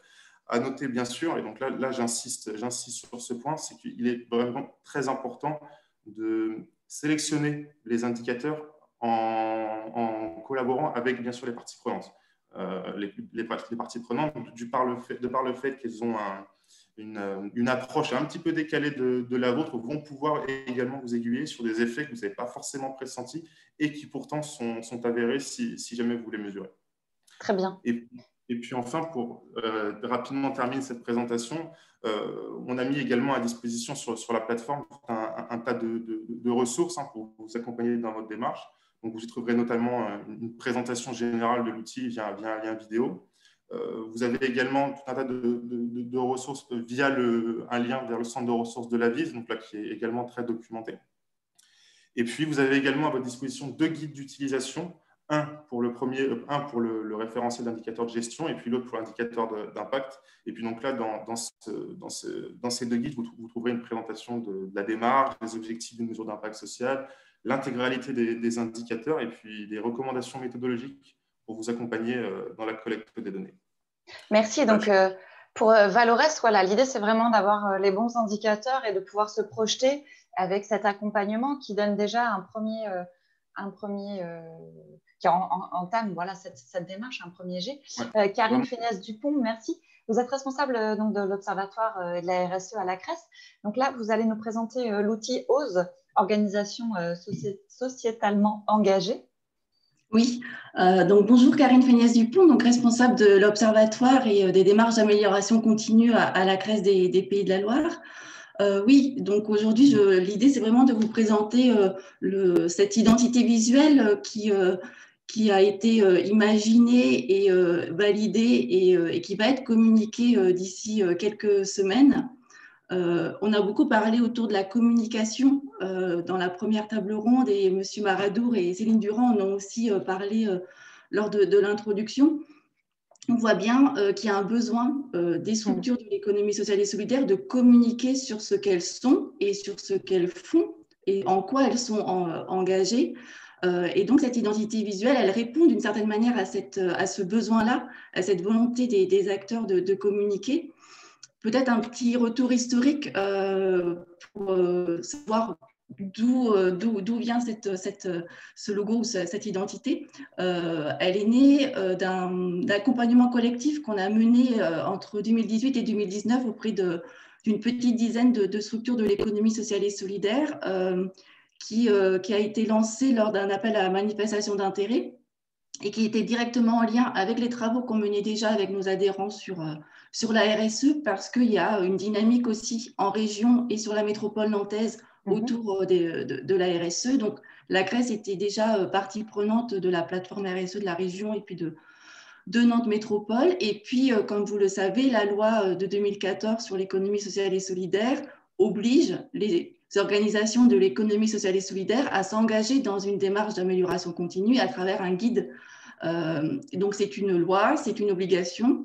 On a quand même été... on a pris notre bâton de pèlerin quand même sur la région pour communiquer, pour sensibiliser les structures sur cette obligation. Mais vous savez très bien que quand on parle d'obligation, ça n'incite pas forcément les structures à s'engager, parce que l'engagement, ça doit être quelque chose de volontaire. Et sur ce type de démarche, d'autant plus. Donc, c'est pour ça qu'on avait décidé de sensibiliser autour des enjeux qu'il y avait autour de la RSE et de l'amélioration continue. Monsieur Fournier en a parlé tout à l'heure aussi. C'est vraiment une façon de piloter et d'engager l'ensemble de sa structure sur l'amélioration continue. Donc, en allant sur les territoires, on s'est rendu compte que les acteurs avaient besoin aussi d'outillage. Du coup, les guides des bonnes pratiques, c'est de livrer en format PDF qui n'incite pas forcément à s'engager, à savoir par quel bout je prends cet outil-là. Et à pouvoir se projeter et à structurer. Donc, on a co-construit dans le cadre de l'accompagnement collectif, donc avec des associations du territoire, des entreprises d'insertion, d'aide à domicile, de transport collectif ou des ESAT. On a co-construit un outil justement qui puisse montrer les différentes étapes d'une amélioration continue, donc un autodiagnostic pour avoir vraiment un état de sa situation. Ce n'est pas une notation ou vraiment une certification, mais c'est plutôt de dire dans quel état est ma structure, et puis après de pouvoir justement identifier les marges d'amélioration. On parlait beaucoup aussi tout à l'heure des parties prenantes et de voir comment on peut aussi, en tant que structure ou entreprise, s'ouvrir sur le territoire et collaborer et coopérer. Donc, il y a une cartographie des parties prenantes qui permet d'identifier qui sont mes parties prenantes et quel niveau de stratégie elle a dans ma structure et quel niveau aussi d'implication elle a, ou au contraire, j'identifie qu'elle n'a pas suffisamment dans ma structure, et puis vraiment un plan d'action. Donc ça a été co-construit. Donc cette plateforme-là s'appelle ESS Pratique. Donc elle est en ligne et donc on a vraiment co-construit avec les entreprises. Et puis lors de l'accompagnement collectif, on a vraiment pris la décision d'avoir 2 temps collectifs autour de la communication, communication en interne et communication en externe. Les structures ne voulaient pas aller sur la labellisation, mais ils sentaient le besoin de pouvoir communiquer qu'ils sont l'économie sociale et solidaire et qu'ils sont engagés dans une démarche d'amélioration continue. Donc, et quelle forme cela prend du coup ? Voilà, donc du coup, c'est l'identité visuelle. Donc, ce n'est pas une labellisation, ce n'est pas une certification, parce que dans la démarche qu'on a imaginée, c'est les parties prenantes qui, finalement, donnent un regard sur la structure. Et donc, on a lancé cette identité visuelle donc, en novembre dernier, où on l'a partagée pour qu'elle soit validée à la fois auprès des structures qu'on a accompagnées, auprès du conseil d'administration de la CRES et de ses adhérents.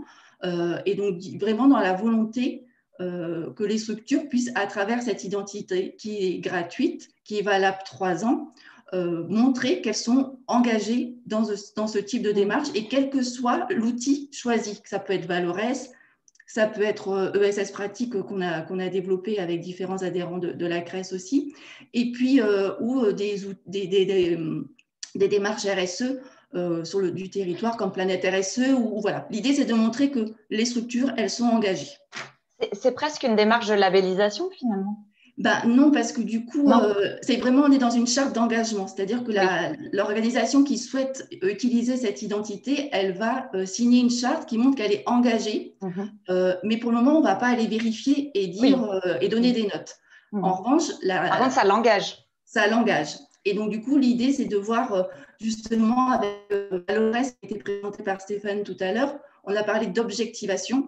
Et l'idée, c'est de voir au bout de 3 ans, finalement, si la structure veut utiliser de nouveau l'identité visuelle, comment on peut objectiver son évolution et son engagement. Et là, dans l'outil Valores, il y a un certain nombre d'indicateurs qui pourraient être justement une boîte à outils. Ça s'alimente. Voilà, exactement. Merci.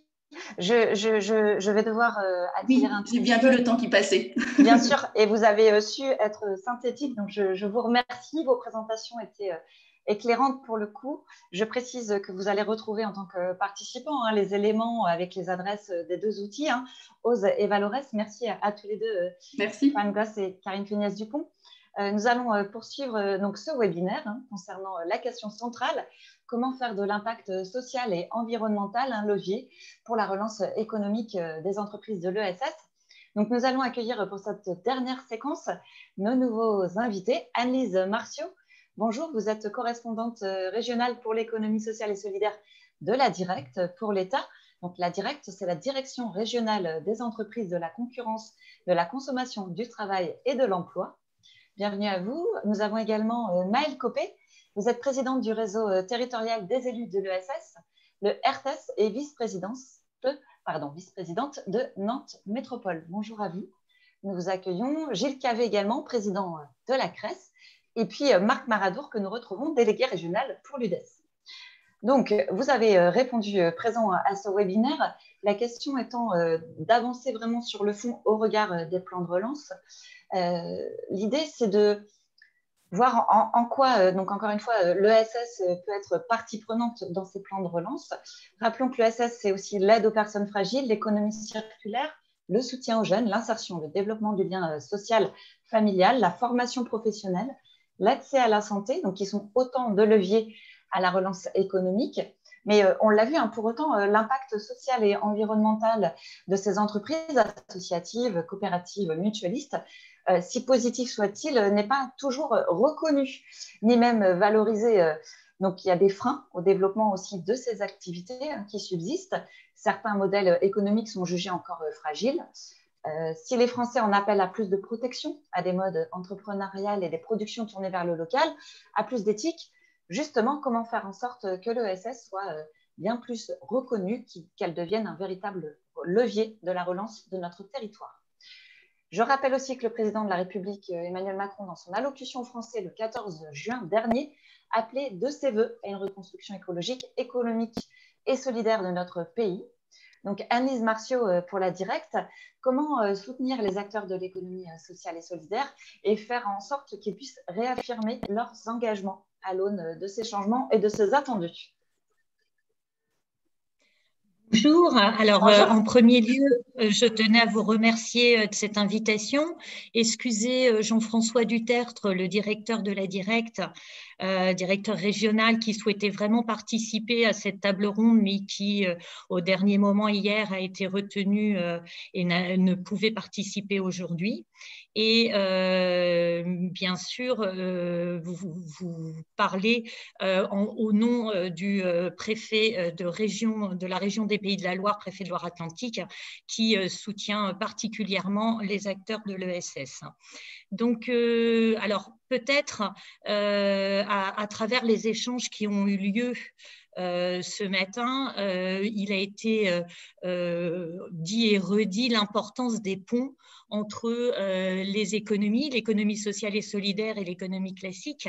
Et donc, en premier lieu, je voulais vous dire que ceci a été entendu, puisque depuis juillet de cette année, l'économie sociale et solidaire est maintenant rattachée au ministère de l'économie, des finances et de la relance, avec une secrétaire d'État, Olivia Grégoire, et qui donc va permettre, je l'espère, de faciliter ces ponts. En tous les cas, au sein de la Directe, c'est ce que nous essayons de faire au quotidien en travaillant avec le service économique régional en région, et qui donc va permettre de suivre toutes les mesures vers l'économie. Donc, dans ce cadre-là, nous veillons Et c'est vraiment une volonté et du préfet de région et du directeur régional que toutes les aides à destination des entreprises dites de l'économie classique soient bien sûr mises à disposition des entreprises de l'ESS et même faciliter leur accès. Céline Durand et Marc Maradour l'ont dit dès l'introduction, le fait que l'ESS et les représentants de l'ESS sont associés à l'ensemble des cellules et comités où ces différentes mesures sont travaillées. Donc finalement, dans il y a un second temps… Ah, pardon, oui, pardon de vous couper. J'abondais juste en disant et en replaçant l'idée que finalement, il y a une meilleure représentativité des acteurs de l'ESS au sein des instances. Tout à fait. Ce qui était nécessaire. Oui, tout à fait. Ça a été vraiment un travail de longue haleine, mais aujourd'hui, je pense qu'on a vraiment fait un pas vers cela et je dirais que toutes les planètes sont alignées, en effet, avec ce nouveau cabinet de la ministre auprès du ministère de l'Économie et des Finances. Une vraie opportunité en tous les cas. Merci. Donc, pardon, mais quels sont excusez-moi, est-ce que vous pouvez peut-être nous synthétiser l'idée des objectifs à moyen terme, en fait voilà, qu'est-ce qu'on peut espérer dans les mois à venir, hein, on parle des plans de relance, il y a des attendus, etc. Les enjeux sont énormes. Comment l'État peut accompagner l'ESS dans ses formalisations et puis surtout dans ses engagements? Évidemment, il y a la question des moyens, la reconnaissance, qui est le cas aujourd'hui. Qu'est-ce qui reste à faire finalement? Alors, beaucoup de choses restent à faire, même s'il y a eu beaucoup de choses entamées, mais je crois qu'aujourd'hui, on passe vraiment dans la phase de mise en œuvre. Donc, quand aujourd'hui, on voit que le titre de ce webinaire, c'est « Comment faire de l'impact social et environnemental un levier pour la relance des entreprises de l'ESS », toute la feuille de route de la secrétaire d'État est basée sur, en effet, cet impact des entreprises de l'ESS. Donc, la première, je dirais, le premier axe est la reconnaissance de l'impact social. Donc, on a notamment l'agrément ESUS, entreprise solidaire d'utilité sociale, qui vient d'avoir une extension, enfin une modification au niveau de l'article 137. Alors, c'est un petit peu précis, donc qui fait que l'IRPME, vous savez, c'est la réduction d'impôt pour les particuliers qui investissent dans les PME, qui jusque-là était limitée à 7 ans. Pour les entreprises de l'ESS, on est à 3 ans de plus avec cette modification. Donc, l'idée, c'est que toutes les entreprises de l'ESS qui ont un agrément ESUS pourront pendant 10 ans bénéficier de l'IRPME. Il y a aussi un régime de… Voilà, tout à fait. Un régime de faveur pour les foncières solidaires. Donc, différents éléments qui font qu'aujourd'hui, on cherche à faciliter l'investissement dans les entreprises pour lesquelles il y a un impact social reconnu. Très bien. Donc ça, c'est son premier axe. Le second axe, alors là, qui rejoint complètement ce qui a été dit, notamment par M. Gillet, mais pas que, lors de la première partie de ce webinaire, c'est les pôles territoriaux de coopération économique. Donc pour ces PTCE, donc qui sont bien sûr pas une nouveauté, en Pays de la Loire, ils sont très actifs, très bien suivis par la CRES, mais il a été vraiment décidé par la secrétaire d'État d'écrire une nouvelle feuille de route sur 2021 sur le développement territorial et notamment en facilitant le développement de ces PTCE. Donc l'État, dès 2016, avait permis, je dirais, la création, enfin avait participé au lancement de ces PTCE, mais avec malheureusement uniquement une aide au lancement. Aujourd'hui, pour 2021, alors c'est pas totalement arrêté, donc je peux pas vous en dire plus, mais en tous les cas, une grande stratégie de développement de toutes ces coopérations au niveau des territoires va être lancée avec bien sûr des soutiens financiers. Donc on veillera à ce que les Pays de la Loire puissent vraiment bénéficier de cet axe. Donc, merci. À très moyen terme, finalement, on va voir là un développement beaucoup plus massif et justement de susciter vraiment les ponts, on l'a dit, hein, entre l'économie lucrative et l'ESS. Tout à fait. Alors là, exactement. Et enfin, son troisième axe, donc c'est pour ça que on voit vraiment enfin toute la cohérence de ce pourquoi vous, acteurs de terrain, vous vous battez, vous essayez depuis des années de faire reconnaître. On voit aujourd'hui, donc, dans ces politiques publiques, comme quelque chose qui a été entendu, puisque le troisième axe, c'est vraiment une partie plus financière, mais c'est l'idée de comment on développe, comment on finance cet impact. Et donc, ça, c'est le développement des contrats à impact. Alors, les contrats à impact, c'est quelque chose qui jusque-là était resté, je dirais, enfin, qui a été peu descendu dans les territoires parce que c'était quelque chose de compliqué. Donc, les contrats à impact, pour vous faire rapidement une petite présentation, en fait, les contrats à impact sont un mode de financement de l'impact social qui vient des pays anglo-saxons. Donc, l'idée, c'est une entreprise de l'ESS, souvent une association, qui répond à un appel à projet. Donc, l'idée vraiment, c'est une politique publique qui a besoin de réponses en matière d'impact social et qui donc… Sur un territoire donné ? Sur un territoire donné. Alors, ça peut être aussi sur l'ensemble du territoire national, mais ça peut être aussi sur un territoire donné. Et donc, qui va proposer une solution pour mettre en œuvre cette politique. Donc, pour cela, il faut des financements. Et donc, l'idée, c'est qu'il y ait des financements privés par des investissements. Donc, on a, par exemple, la Caisse des dépôts, des banques privées qui vont investir dans ce projet. Et pourquoi ils investissent? Parce que, en effet, et là on rejoint les deux outils qui ont été présentés précédemment, Valores et l'outil aussi de la CRES. OSE. OSE, on va mesurer l'impact social, on va donc donner un objectif de résultat. Et si cet objectif de résultat est atteint, alors bien sûr, il est décidé par les différentes parties prenantes. La collectivité publique et en tous les cas là, le ministère de l'économie, des finances et de la relance va financer le projet, ce qui va permettre de rembourser les investisseurs qui vont même avoir un remboursement plus élevé que ce qu'ils avaient investi, donc un retour sur investissement plus important. Et derrière cette idée, il y a surtout l'idée aussi de vraiment faire des acteurs de l'ESS, des acteurs qui vont intervenir dans les politiques publiques et qui vont vraiment être les acteurs qui vont permettre de développer l'impact social et avoir cette vraie reconnaissance.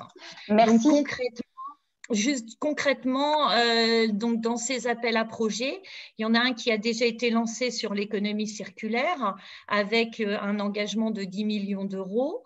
Il y en a un second qui vient d'être lancé ou qui va être lancé mi-décembre pour la non-discrimination à l'embauche, le développement de l'entrepreneuriat dans les zones rurales qui va être porté par le ministère de l'économie, et un troisième qui sortira en janvier sur la lutte contre l'exclusion du travail portée avec le ministère du Travail.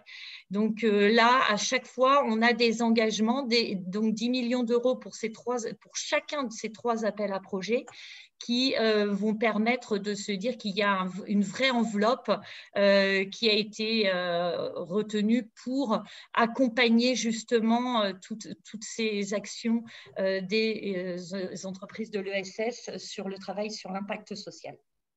Voilà. Merci beaucoup d'avoir été précise. C'est important aussi sur ce volet, donc à Mise Martiaux pour la directe. Donc on l'a dit, plus de gages aussi pour l'ESS, plus d'efficience de l'ESS pour l'ESS, donc sur les politiques publiques, et puis des cofinancements. Voilà, on ouvre, on élargit et on permet en principe d'agir un peu plus et d'être plus présent sur les territoires. J'ouvre justement avec Maëlle Copé sur cette notion de territoire en région Pays de la Loire. Pour répondre aux vœux d'Emmanuel Macron, donc on le rappelle, Maëlle Copé, vous êtes présidente du réseau territorial des élus de l'ESS. Comment on fait en fait à l'échelle d'un territoire comme les régions Pays de la Loire pour faciliter le déploiement de l'ESS et faire en sorte que ce soit encore un peu plus efficient avec l'objectif des plans de relance et des attendus? Et bonjour. Bonjour. Tous et à toutes, j'espère que vous m'entendez bien. Oui, nous vous entendons. Super. Donc moi, je suis Maëlle Copé, je suis présidente du RTES. Le RTES, c'est un réseau des territoires qui s'engagent pour l'économie sociale et solidaire. C'est un réseau qui a 20 ans, qui regroupe 150 collectivités à des échelons différents, sur la métropole, outre-mer, mais aussi, j'allais dire, en territoire rural ou urbain. Et que ce soit une commune, une métropole, un département ou une région. Donc, on est vraiment, j'allais dire, on représente vraiment la diversité et la pluralité des collectivités qui s'engagent pour l'ESS aujourd'hui. Je précise ça parce que c'est bien avec cette casquette-là que je vais répondre. Et si je dois changer de casquette, c'est-à-dire même celle de la vice-présidente à l'économie sociale et solidaire, l'économie circulaire et les déchets, je vous ferai signe. D'accord. Alors, prenez la casquette RTS et dites-nous alors justement à l'échelle de la région Pays de la Loire, on sait bien que l'ESS est très présente fortement même, voire à la pointe.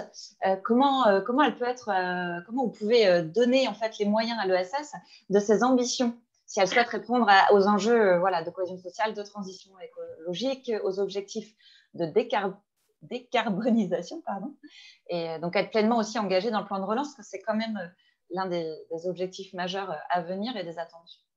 Alors nous, dans le réseau, en fait, on accompagne les collectivités, c'est-à-dire que, je vais vous donner un exemple très, très, très concret. Par exemple, on a réuni l'ensemble des métropoles qui sont engagées sur l'économie sociale et solidaire, et pendant le premier confinement, puis le second, en essayant de favoriser, je dirais, les échanges de bonnes pratiques hyper concrètes. C'est-à-dire, en gros, on avait 10 métropoles autour de la table, enfin en visio plutôt, qui disaient moi, sur l'ESS, voilà comment je peux agir sur mon territoire, sur concrètement l'exonération de loyer, etc. Et donc, ou sur l'éco-conditionnalité aussi des plans de relance que les métropoles peuvent mettre en place les unes et les autres. L'idée, c'est qu'avec un réseau comme le nôtre, notre force, c'est justement qu'on a, ce que j'ai dit, une espèce de pluralité, c'est-à-dire que pour nous, on défend l'économie sociale et solidaire à tous les échelons. C'est-à-dire qu'on peut avoir à la fois une connexion métropole entre métropoles pour dire, voilà les logiques, nous, on peut agir, mais on sait très bien que la métropole, elle est connectée avec le département, la région, et sur certains secteurs, comme par exemple la question de l'alimentation, forcément qu'on a des ponts à faire ensemble et que là, les passerelles, elles sont à tisser assez rapidement. Donc, en gros, on a cette capacité sur le moment de crise à réunir les uns et les autres qui agissent sur ces sujets-là. Et puis, sur le moment de projection, de relance, c'est des choses qu'on défend, qu'on intègre, pour lesquelles on s'engage depuis j'allais dire 20 ans presque maintenant, pour le réseau du RTES. Donc, en gros, nous, ce qu'on essaye de faire, c'est que, par exemple, demain, il y a le Conseil supérieur de l'économie sociale et solidaire, donc, qui est présidé par Olivia Grégoire, la secrétaire d'État, où on va regarder ensemble la feuille de route qu'elle va proposer, enfin qu'elle propose, qu'on a déjà commencé à travailler ensemble. Je remercie la représentante de la directe parce qu'elle a été assez claire sur les 3 grands axes qui sont proposés. Et donc, on va travailler avec elle pour voir comment on peut décliner ça de manière très concrète dans les territoires. Pourquoi ? Parce qu'aujourd'hui, on le sait, la réactivité des acteurs de l'ESS, elle est combinée avec les collectivités. C'est-à-dire qu'aujourd'hui, on a c'est assez déterminant de voir comment on peut inscrire l'ESS dans les projets de territoire dès maintenant et à tous les échelons. Je m'explique. Aujourd'hui, on le sait, et je prends là la casquette Nantes Métropole, on a dans tous les territoires une diversité des acteurs. Il y en a des gros, il y en a des plus petits. Souvent, les gros tirent des petits et les petits rappellent aux gros d'où ils viennent. En gros, c'est un peu un équilibre permanent. Et c'est bien. Et dans ce moment de crise, les uns et les autres ont pris soin des uns et des autres. Donc, ça veut dire que nous, collectivités, on a aussi un rôle de simplifier peut-être la vie des acteurs pour aller chercher les plans de relance. Après, j'ai un petit bémol, c'est que nous, collectivités, comme la métropole de Nantes par exemple, on est impacté aussi par la crise. Bien évidemment. Ouais, et en fait, on a un petit problème, c'est que financièrement, nous, on ne s'y retrouve pas dans les plans de relance. En fait, dans le plan de relance, nous, on voit la stratégie du gouvernement d'aller éviter, j'allais dire, l'écroulement de notre économie, enfin que notre économie s'écroule. Par contre, les collectivités locales ont répondu et ont été extrêmement réactives. Donc, on a une explosion des besoins, notamment des besoins sociaux. On a par contre une réduction des recettes, ce qui est logique puisqu'on a mis aussi en place, j'allais dire, des exonérations de loyer, comme je vous l'ai dit tout à l'heure, mais aussi tout un tas de dispositifs qui nous font baisser nos recettes voilà, pratiquement, c'est normal, c'est logique. Et par contre, moi, là où je suis particulièrement inquiète, c'est on commence à avoir une chute des investissements publics. Et on sait que ça, c'est pas bon pour l'économie. Et c'est pas bon non plus, et particulièrement pour l'économie sociale et solidaire, parce que, de mon point de vue, l'économie sociale et solidaire, c'est la capacité de co-construire avec les acteurs. Donc moi, en fait, ce que je me dis souvent, c'est que je n'ai aucun souci à subventionner les actions de l'économie sociale et solidaire, puisqu'elle fabrique du mieux vivre pour les habitants sur le territoire.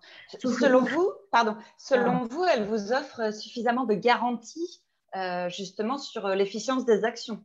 Il n'y a pas à douter leur capacité à déployer. Alors moi, je ne doute pas, au contraire.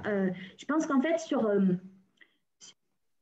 il faut savoir que l'économie sociale et solidaire, depuis les années 70, si on regarde les finances solidaires, ce sont des mouvements qui militent en fait sur ces histoires d'investissement à impact. En fait, c'est un secteur qui est extrêmement dynamique, particulièrement sur l'innovation financière ces derniers temps. On a des outils qui ont un petit peu, revitalisé l'épargne solidaire et c'est tant mieux. En fait, on est là sur l'idée de dire il faut des nouveaux outils de financement, il faut qu'ils voient le jour avec des mécanismes clairs, transparents. Pourquoi ? Parce qu'en fait, nous sommes persuadés que les acteurs de l'économie sociale et solidaire auront tout à gagner en fait avec ce type de mécanisme. En gros, parce que ça va être la dynamique d'une économie positive. En gros, l'idée que j'essaye de vous développer, c'est que avec ce type de financement, qui sont éco-conditionnés, socialement conditionnés, en fait, on va peut-être, je l'espère, pouvoir passer de l'ubérisation d'économie à tout craint, vers une ESSisation de l'économie, en fait. C'est ça, en fait. Le mécanisme, il peut être là. Parce que les obligations de résultat... Là où j'ai un peu de prudence sur ce type de contrat, c'est qu'on vient changer le mode de financement des acteurs de l'ESS dans un moment où on peut s'interroger si c'est le bon moment ou pas. Je pense que là, il va falloir aussi qu'on se pose des bonnes questions. Est-ce que c'est le bon moment? Comment on prend le temps de le faire? Et puis, il y a quelques ambiguïtés à lever. Moi, j'ai entendu, je crois qu'il y a...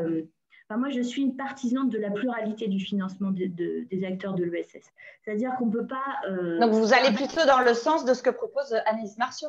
Anis Marceau, la directe, l'État, etc. Oui, l'idée, c'est de dire comment on construit ces financements à impact. Par contre, attention, moi, je serais extrêmement vigilante à ce que ces financements à impact ne se substituent pas aux subventions directes que peuvent avoir une collectivité. Pourquoi ? Parce qu'en fait, ces subventions directes, c'est aussi la co-construction et la coopération. C'est aussi les PTCE, c'est aussi tous ces trucs-là. Et donc, en gros, pour moi, c'est la garantie qu'on écrive ensemble la page, j'allais dire, sur un secteur d'activité, etc. Donc, on se donne des objectifs communs, etc. Et on n'est pas seulement partenaire, mais on s'implique, en fait. On rentre dans la coopération. Et je ne vois pas très bien, aujourd'hui les périmètres des contrats à impact qui sont aujourd'hui lancés grosse échelle ou à gros coût de médias. Aujourd'hui, je ne vois pas où ces choses-là se construisent, en tout cas avec les collectivités, je le précise. Bien sûr, par rapport à votre casquette aussi. Oui, c'est ça. Merci Marc Maradour de l'UDES. Quid justement de ces contrats à impact? Et on l'a dit, est-ce que ça passe avant tout par la coopération, la mutualisation? Vous me permettez de faire un petit détour avant de répondre à cette question? Reprenez après le film et allez-y, faites le détour. J'en ai pour 3/4 d'heure. On vous laisse. Je pense que déjà en préambule, je pense qu'on ne peut pas attendre tout de l'État, et quand je dis de l'État au sens large du terme, et j'y inclus les collectivités territoriales, donc on va dire on ne peut pas tout attendre d'un État tout-puissant qui fait tout. On ne peut pas non plus tout attendre du marché. On ne peut pas tout attendre de l'économie sociale et solidaire. Par contre, ces trois acteurs doivent se faire confiance. Et je pense que quels que soient les outils utilisés, la confiance que nous accorderont les décideurs, quel que soit leur niveau de responsabilité de ce pays, est un gage de succès pour l'économie sociale et solidaire. Donc, je voulais vraiment avoir ce préambule. Après, la question, est-ce qu'effectivement, tout ce qui nous a été présenté depuis la matinée sur, sur l'impact sur l'emploi, puisqu'il s'agit quand même de cela, l'impact sur l'emploi, si vous me permettez, je vais faire un petit retour en arrière. J'ai dirigé pendant 25 ans une association. Alors, je ne dirais pas une grosse association, je vais dire une grande association, puisque j'ai entendu le mot grosse tout à l'heure, qui était rentrée dans une démarche RSE dès les années 2000.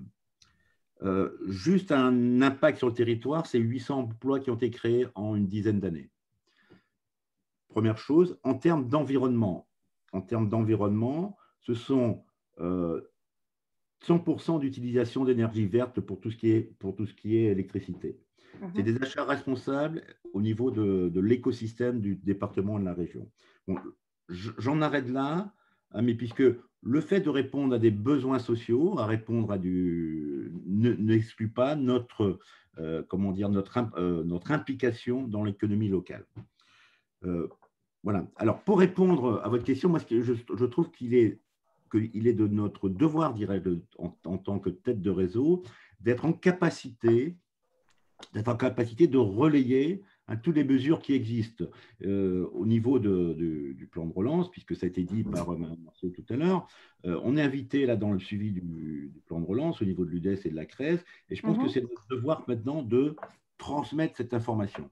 Je vais donner juste un exemple d'autres réseaux qui font partie de l'économie, je veux dire, plus traditionnelle ou classique, comme ça a été employé tout à l'heure, disposent d'outils structurés avec un nombre important de salariés. L'UDES en région Pays de la Loire, c'est même pas un poste, vous voyez, un poste de salarié. Tout le reste, ce sont des bénévoles. Donc, pour autant, on doit, et c'est notre devoir, auprès des petites associations, auprès des autres acteurs, de pouvoir transférer les messages, de pouvoir faire connaître les messages. Parce qu'aujourd'hui, faire confiance aux acteurs, c'est une chose, mais faire connaître toutes les mesures dans le magma des mesures qui existent, c'en est une autre, et donc c'est aussi notre devoir de le faire. Alors, est-ce que les contrats à impact social, je crois que c'était ça la question, oui, peuvent être un levier? Je crois qu'on n'a jamais assez de levier, en fait, puisque c'est une bonne chose. C'est une bonne chose. Alors, je vais laisser la place à Jean-Pierre Gillet aussi pour compléter.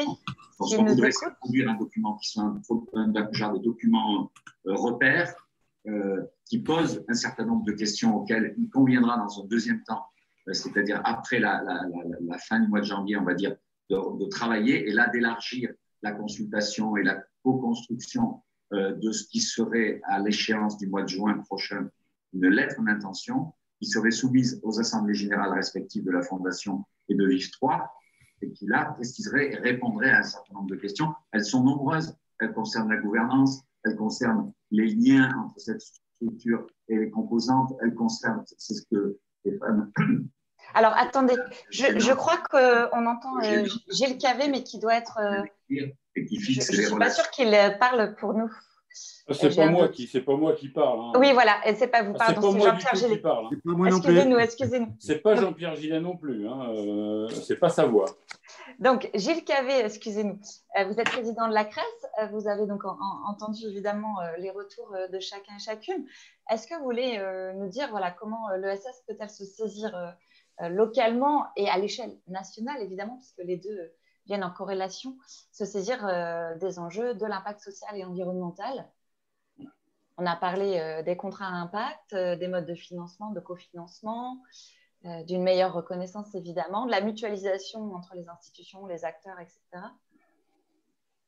Oui, moi j'arrive à la fin, j'ai entendu beaucoup de choses que je partage. Hein, enfin, je dirais que bon, l'ESS porte en elle, hein, vous l'avez d'ailleurs dit dès votre introduction, des principes, des valeurs, mais par contre, qu'elle met en œuvre hein, concrètement hein, dans ses activités, qui sont des réponses effectivement aux grands enjeux sociétaux et des territoires. La surprise aujourd'hui, c'est qu'il semble qu'à l'aune de la crise, on découvre au plus haut niveau de l'État qu'elle doit être source d'inspiration pour le monde économique. Alors moi, je m'en réjouis, bien sûr, je dirais c'est formidable, hein, mais voilà, tant mieux en tout cas. Alors, si vous voulez, puis en plus, ça correspond à une aspiration des citoyens hein, qui souhaitent d'autres modes d'entreprendre, des productions plus locales, plus éthiques. Donc, tout ça, c'est bien. Donc, alors, plutôt le rôle de Pygmalion, finalement. Peut-être. En tout cas, vous posez la question du comment. Hein, comment faire hein, là aussi, Madame la secrétaire d'État, hein, qui a été citée par Mme Martiaux, affirme que notre secteur a grandi, qu'il peut encore grandir, car il a déjà gagné une bataille culturelle.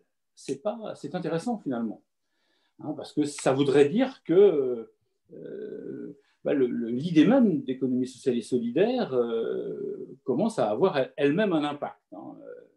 Alors, comment peser pour autant pour être moteur, parce que c'était la question que vous posiez initialement. Oui. Je pense beaucoup qu'il y va, et ça a été dit à plusieurs reprises, hein, par la promotion de notre modèle. L'idée de résonance qu'a indiqué Céline Durand tout au début, je crois qu'il faut qu'on communique mieux, qu'on se fasse mieux connaître, qu'on montre notre utilité sociale, hein, ce qu'on fait sur l'aide aux personnes fragiles, l'économie circulaire, le soutien aux jeunes, l'insertion que vous avez rappelé aussi en début. Autant d'éléments qui a développé pour contribuer à la relance économique et à la cohésion sociale de notre territoire. Merci Gilles Cavé, mais pardon, j'abonde juste rapidement, l'ESS, on l'a vu, hein, déploie beaucoup plus ses forces, elle est plus présente dans les institutions, les modes de financement, les appels à projets, etc., convergent vers cela, mais comment faire en sorte que vous soyez encore plus présent, que vous pesiez vraiment dans la balance au regard des enjeux qui sont énormes, en fait.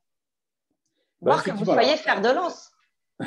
Oui, c'est effectivement pas évident parce que Marc Maradour l'a dit, nous avons des moyens extrêmement limités s'agissant de ce qu'on appelle les têtes de réseau, que ce soit l'UDES, que ce soit l'ESS, que ce soit les autres têtes de réseau qui adhèrent à la CRES. Nous avons des moyens extrêmement limités par rapport à un certain nombre de gens qu'on rencontre, parce que Mme Martiaux disait que nous sommes invités effectivement dans toutes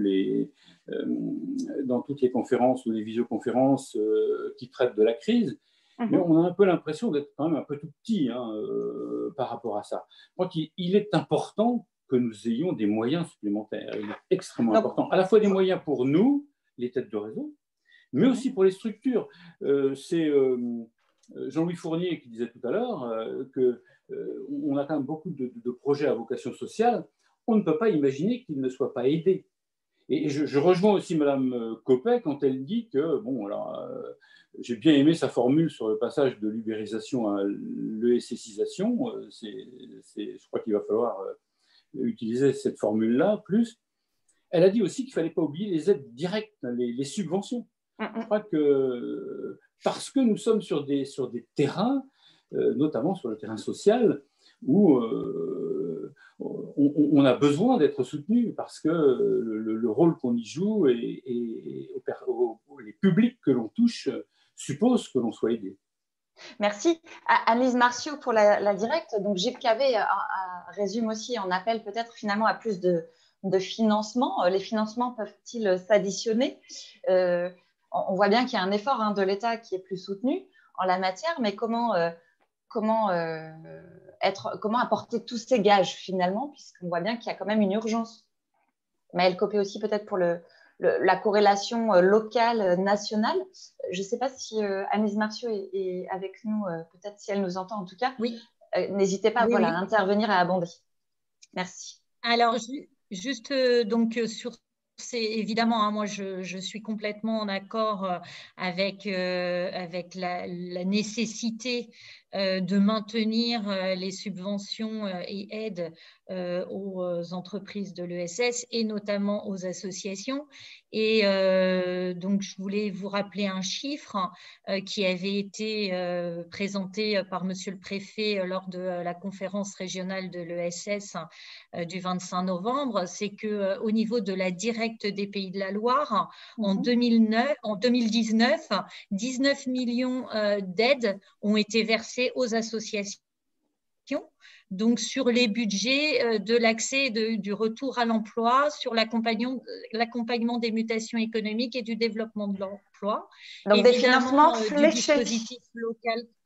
Alors, ce sont des financements, en effet, qui sont fléchés ou en tous les cas, qui sont ouverts dans le cadre d'appels à projets permanents aux entreprises de l'ESS et notamment aux associations.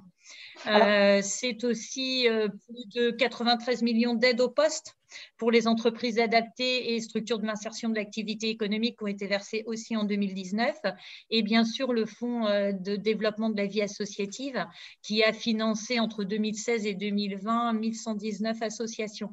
Donc, tout ça pour vous dire que c'est bien sûr l'ensemble de ces financements régionaux sous forme de subventions ont vocation à être maintenus et je dirais que c'est mon travail du quotidien de bien accompagner ces porteurs de projets et bien sûr les collègues de la directe et de la DRDJSCS notamment dans les aides que je vous parle là, de pouvoir maintenir le soutien de l'État aux entreprises de l'ESS. Merci. On voit bien les engagements qui convergent.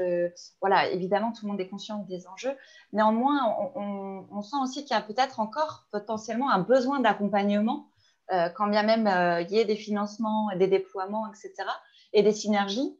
Maëlle Copé, sur le lien au territoire et les ponts entre l'échelle nationale et les forces dans les territoires, est-ce que vous voulez nous repréciser un petit peu les enseignements peut-être des années à venir, des années passées, pardon, et pour les années à venir? Oui, alors permettez-moi aussi de réagir par rapport à ce qui a été dit. Nous souhaitons vraiment que l'ESS prenne sa place à tous les échelons des territoires, d'accord? Donc, on milite vraiment pour qu'il y ait plus de place de l'ESS aussi à l'échelon national. Là, je reviendrai, par exemple, je vais vous donner un exemple hyper concret. On parle beaucoup de l'agenda rural. Dans l'agenda rural, on parle de quoi? On parle d'alimentation, on parle de revitalisation des bourgs, on parle de services aux personnes, de services aux familles. En fait, on parle de l'ESS et on parle des acteurs de l'ESS. Et en fait, à aucun moment, dans l'agenda rural au niveau national, il y a le mot économie sociale et solidaire. Et à aucun moment, je suis navrée de le dire, les acteurs de l'économie sociale et solidaire sur ces filières-là sont associés à l'écriture de l'agenda rural. Donc nous, par exemple, sur le RTS, on va alerter le ministre, en plus, qui est un ministre... bref, je dirais très proactif sur ces questions-là et très sensible à ces questions-là pour que les acteurs de l'ESS puissent avoir aussi leur mot à dire et contribuer à cette feuille de route. Et puis, il y a aussi un autre événement qui est important, c'est tous les contrats, alors j'ai plus le mot en tête parce que, excusez-moi, mais ils changent souvent, c'est les CRTE, les contrats régionaux de transition écologique.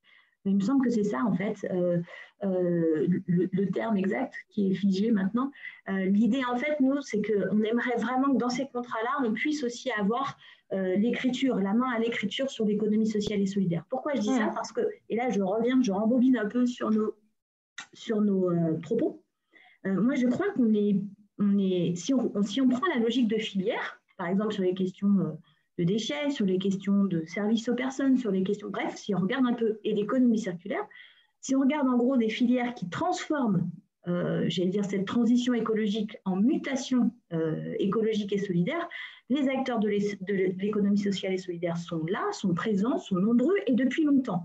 Donc en gros, moi, mon souhait, c'est que sur ces questions précisément, on soit audacieux. C'est-à-dire qu'à un moment donné, on ne peut pas dire on va transformer à échelle sur l'économie circulaire au service aux personnes, mais par contre, on va tisser des passerelles avec l'ESS. Non, l'ESS est au cœur de ces sujets-là. Et ce sont des acteurs qui ont innové, qui ont souvent essuyé les plâtres et sur lesquels on pourra compter demain.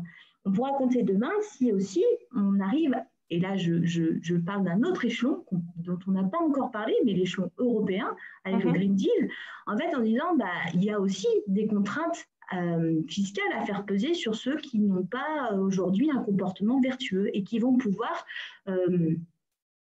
faire bouger aussi les lignes. Moi, je parle de la TVA économie circulaire. Aujourd'hui, vous mettez de la TVA, cette TVA-là en place au niveau européen. Vous mettez les acteurs de l'ESS et de l'économie circulaire à bon niveau de discussion dans les différentes filières, que ce soit biodéchets, réemploi, etc.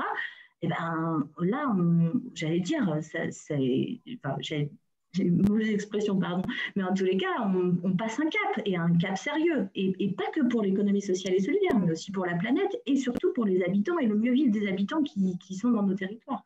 Donc moi, finalement, on est à toutes les échelles, et tout doit être co-construit en simultané, j'ai envie de dire. Oui, et en accéléré, et en fait, dans l'accélération, il faut qu'on prenne soin de ceux qui sont là depuis un moment. Et effectivement, moi j'entends la CRES qui dit on est associé, mais on fait partie des petits.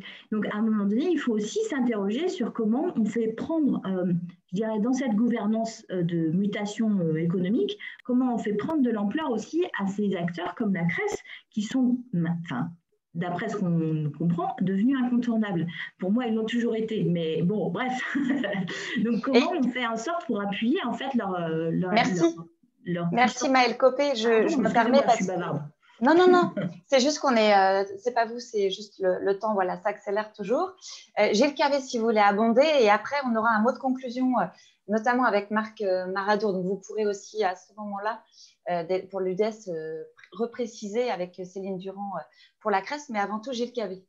Oui, rapidement, moi je dis simplement, moi j'écoute avec beaucoup de plaisir Maëlle Copé, je souscris totalement à ce qu'elle vient de dire, c'est un véritable espoir qu'elle laisse entrevoir pour nous, voilà. Donc, alors, il ne s'agit pas c'est pas soutenir la CRES, c'est soutenir, comme on l'a dit plusieurs fois, l'ESS plus généralement, mais la CRES étant un acteur un peu particulier, elle l'a dit incontournable, je souhaite en tout cas qu'elle soit un acteur important dans tout ce qui se passe. Mais, après, c'est plutôt l'idée du comment, puisque je pense que tout le monde sera d'accord ici pour dire combien l'ESS est précieuse et incontournable, mais c'est vraiment sur l'idée de faire valoir... au regard des engagements, faire valoir sa présence et pousser les instances à monter un petit peu en gamme. Anne-Lise Martiaux, peut-être, si vous voulez aussi préciser et puis conclure. Je tenais à vous dire aussi que dans le cadre des comités de plan de relance, en effet, où l'ESS est présente, mais comme ce que l'indiquait M. Maradour, se sent très petite. Donc, mon directeur souhaitait que je vous indique qu'aujourd'hui, la Directe soutient l'opportunité de la création d'une cellule qui traiterait des mesures de relance et des problématiques ESS. Donc, la création de cette cellule en Pays de la Loire. Aujourd'hui, on a déjà donc l'accord de la Caisse des dépôts pour participer à cette cellule. On a proposé à la région d'intégrer cette cellule. On a bien sûr d'autres acteurs comme la CRES, l'UDES, France Active. Enfin voilà, on regarde et pourquoi pas le RTES. Enfin, voilà, on regarde comment, en effet, créer une cellule spécifique qui pourrait, en effet, donner une voix moins isolée à l'ESS, notamment dans ce comité de plan de relance. Merci Anne-Lise Martiaux pour la directe, Maëlle Copé pour la RTES. Et je vous souhaite donc une bonne continuation. Gilles Cavé également, vous restez avec nous. Marc Maradour, vous allez pouvoir livrer votre mot de conclusion d'ici très peu de temps avec Céline Durand pour la CRES. Mais avant tout, je voulais simplement restituer là donc un participant qui a souhaité souligner, Jean Salé, cette question. Si quelqu'un souhaite y répondre, alors dans un temps court, mais la remarque est intéressante. La question était comment simplifier en fait les démarches d'évaluation d'impact pour ne pas que cela soit trop complexe pour les organisations au sein de l'USS, et tout en évitant aussi l'écueil d'un pur exercice de communication. Donc, comment faire en sorte de valoriser tout en ne tombant pas dans le simple valoriser et puis avoir tous les éléments sur l'impact sans tomber dans uniquement la communication formelle. Donc, si quelqu'un veut peut-être abonder, préciser, etc. Sinon, on gardera cela en point de vigilance, peut-être, pour les outils. Alors, on rappelle, il y a l'outil OSE et donc Valores qui ont été présentés. Je rappelle aux participants que vous pouvez retrouver tous les liens dans les conversations du webinaire. Nous approchons de la fin. Mathilde, je veux bien… Allez-y, Marc Maradour. Allez-y. Puisque alors, tous les outils, pour avoir été labellisés Lucie et être rentré dans une démarche de RSE depuis fort longtemps, c'est vrai que l'outil ne doit pas être un outil technocratique. Et évaluer ce que l'on fait, c'est donner de la valeur aux choses. Ce n'est pas du flicage. Donc, simplement, c'est aussi aux têtes de réseau, c'est aux constructeurs d'outils, entre guillemets, de ne pas faire des outils pour eux qui sont séduisants au niveau technocratique et qui ne le sont pas au niveau de l'action. Donc, c'est vraiment… Alors, je sais que Gilles et moi, on partage cet avis sur la simplification des outils. Ce n'est pas des outils de communication, bien au contraire. Ces outils-là qui vous ont été présentés, ce sont des outils qui viennent donner de la valeur à nos actions. Et si c'est vu que comme des outils technocratiques, eh bien c'est foutu, il faut faire autre chose. C'est ça, l'heure de vérité toujours. Merci à toutes et à tous sincèrement d'avoir participé à ces échanges tout à fait éclairants sur les enjeux, etc. Et on voit bien qu'il reste encore beaucoup à faire, mais on peut aussi être rassuré par l'existant et l'accélération peut-être des prises de décision. J'invite Marc Maradour, donc ici présent, délégué régional de l'UDES, à conclure ce webinaire, tout comme Céline Durand pour la CRES. Merci. Je vais laisser la parole à Céline. Céline Durand, nous vous écoutons. Merci. Céline? Merci. Je vais faire très rapide parce que comme on vous entend. Attendez, reprenez. Vous m'entendez? Oui, c'est bon. Nous vous entendons. C'est bon? Ok, très bien. J'étais en train de dire que je vais faire très rapide, à la fois parce qu'on doit basculer sur l'audio asso avec le préfet là dans quelques minutes. Dire que, enfin, voilà, moi j'ai écouté avec attention tout ce qui vient d'être dit, les échanges qui ont pu avoir, et j'espère qu'on va pouvoir garder une trace de tout ça parce que c'est super intéressant, super riche. Et ça nous donne tout un tas de perspectives, d'espoir, comme le disait Gilles, notre président de la CRES. Moi, je retiens des mots-clés. J'ai noté plein de mots-clés. Mieux connaître, mieux faire connaître, accentuer les coopérations entre nous, ESS, mais aussi entre ESS et hors ESS et les acteurs publics, les collectivités territoriales, le RTES, etc. Et qu'il y a besoin d'incrémenter ça à tous les échelons, à tous les niveaux. Moi, je retiens aussi la question de l'économie au service de la personne, recentrer ça là-dessus. Et l'ESS là-dessus, elle porte ça depuis 2 siècles. Il n'y a rien de nouveau. C'est fin du 19e à peu près. Il n'y a rien de nouveau, sauf que évidemment, à l'aune de la crise actuelle, on est en train de découvrir ou de redécouvrir tout ça. Rappelez aussi le sens du mot économie, c'est gestion de la maison, le sens étymologique. Donc l'ESS, elle a toute sa place là-dedans, comme tous les autres acteurs. J'ai beaucoup apprécié les échanges aussi avec Alexandre Leroy de mémoire et avec du coup des acteurs de l'ESS, parce qu'on voit qu'il y a des richesses formidables, des ponts formidables qui sont à créer. Il faut juste on ose plus, qu'on aille vers l'autre, qu'on continue et qu'on amplifie cette confiance entre nous. Et enfin, un dernier mot, voilà, faire de l'ESS non plus un secteur résiduel, hein, une économie résiduelle, mais une économie essentielle pour l'avenir de tous, pour nos générations futures. Merci. Merci beaucoup Céline Durand, déléguée générale de la CRES. Marc Maradour, vous avez le mot de la fin avant que je ne conclue totalement. Encore plus court. Ça a été dit par Jean-Pierre Gillet au début de cette visio. L'économie sociale et solidaire, ce n'est pas une économie entièrement à part, mais c'est une économie à part entière. Et on l'a vu au travers des échanges, nous contribuons à côté des autres, à côté de l'État, à côté des collectivités territoriales, à côté de l'économie dite classique, à la richesse de ce pays, de cette région, de ce département, de cette ville. Nous y contribuons fortement, nous portons des valeurs, et ces valeurs sont sociales, certes, elles s'inscrivent, mais comme l'a dit Céline tout à l'heure, elles s'inscrivent dans le développement durable depuis la fin du 19e siècle et peut-être même avant. Mais aujourd'hui, on réinvente, effectivement, on pense à nous, et je pense qu'il est important que l'ensemble des interlocuteurs de ces tables rondes nous aident et nous laissent la place qui doit être la nôtre. En tout cas, merci Mathilde pour cette animation un peu complexe en visio, mais merci beaucoup. Oui, en tout cas, merci à tous d'avoir joué le jeu. Mathilde aussi, oui. Merci pour vos encouragements. C'était très intéressant dans tous les cas et porteur d'espoir, vous l'avez dit.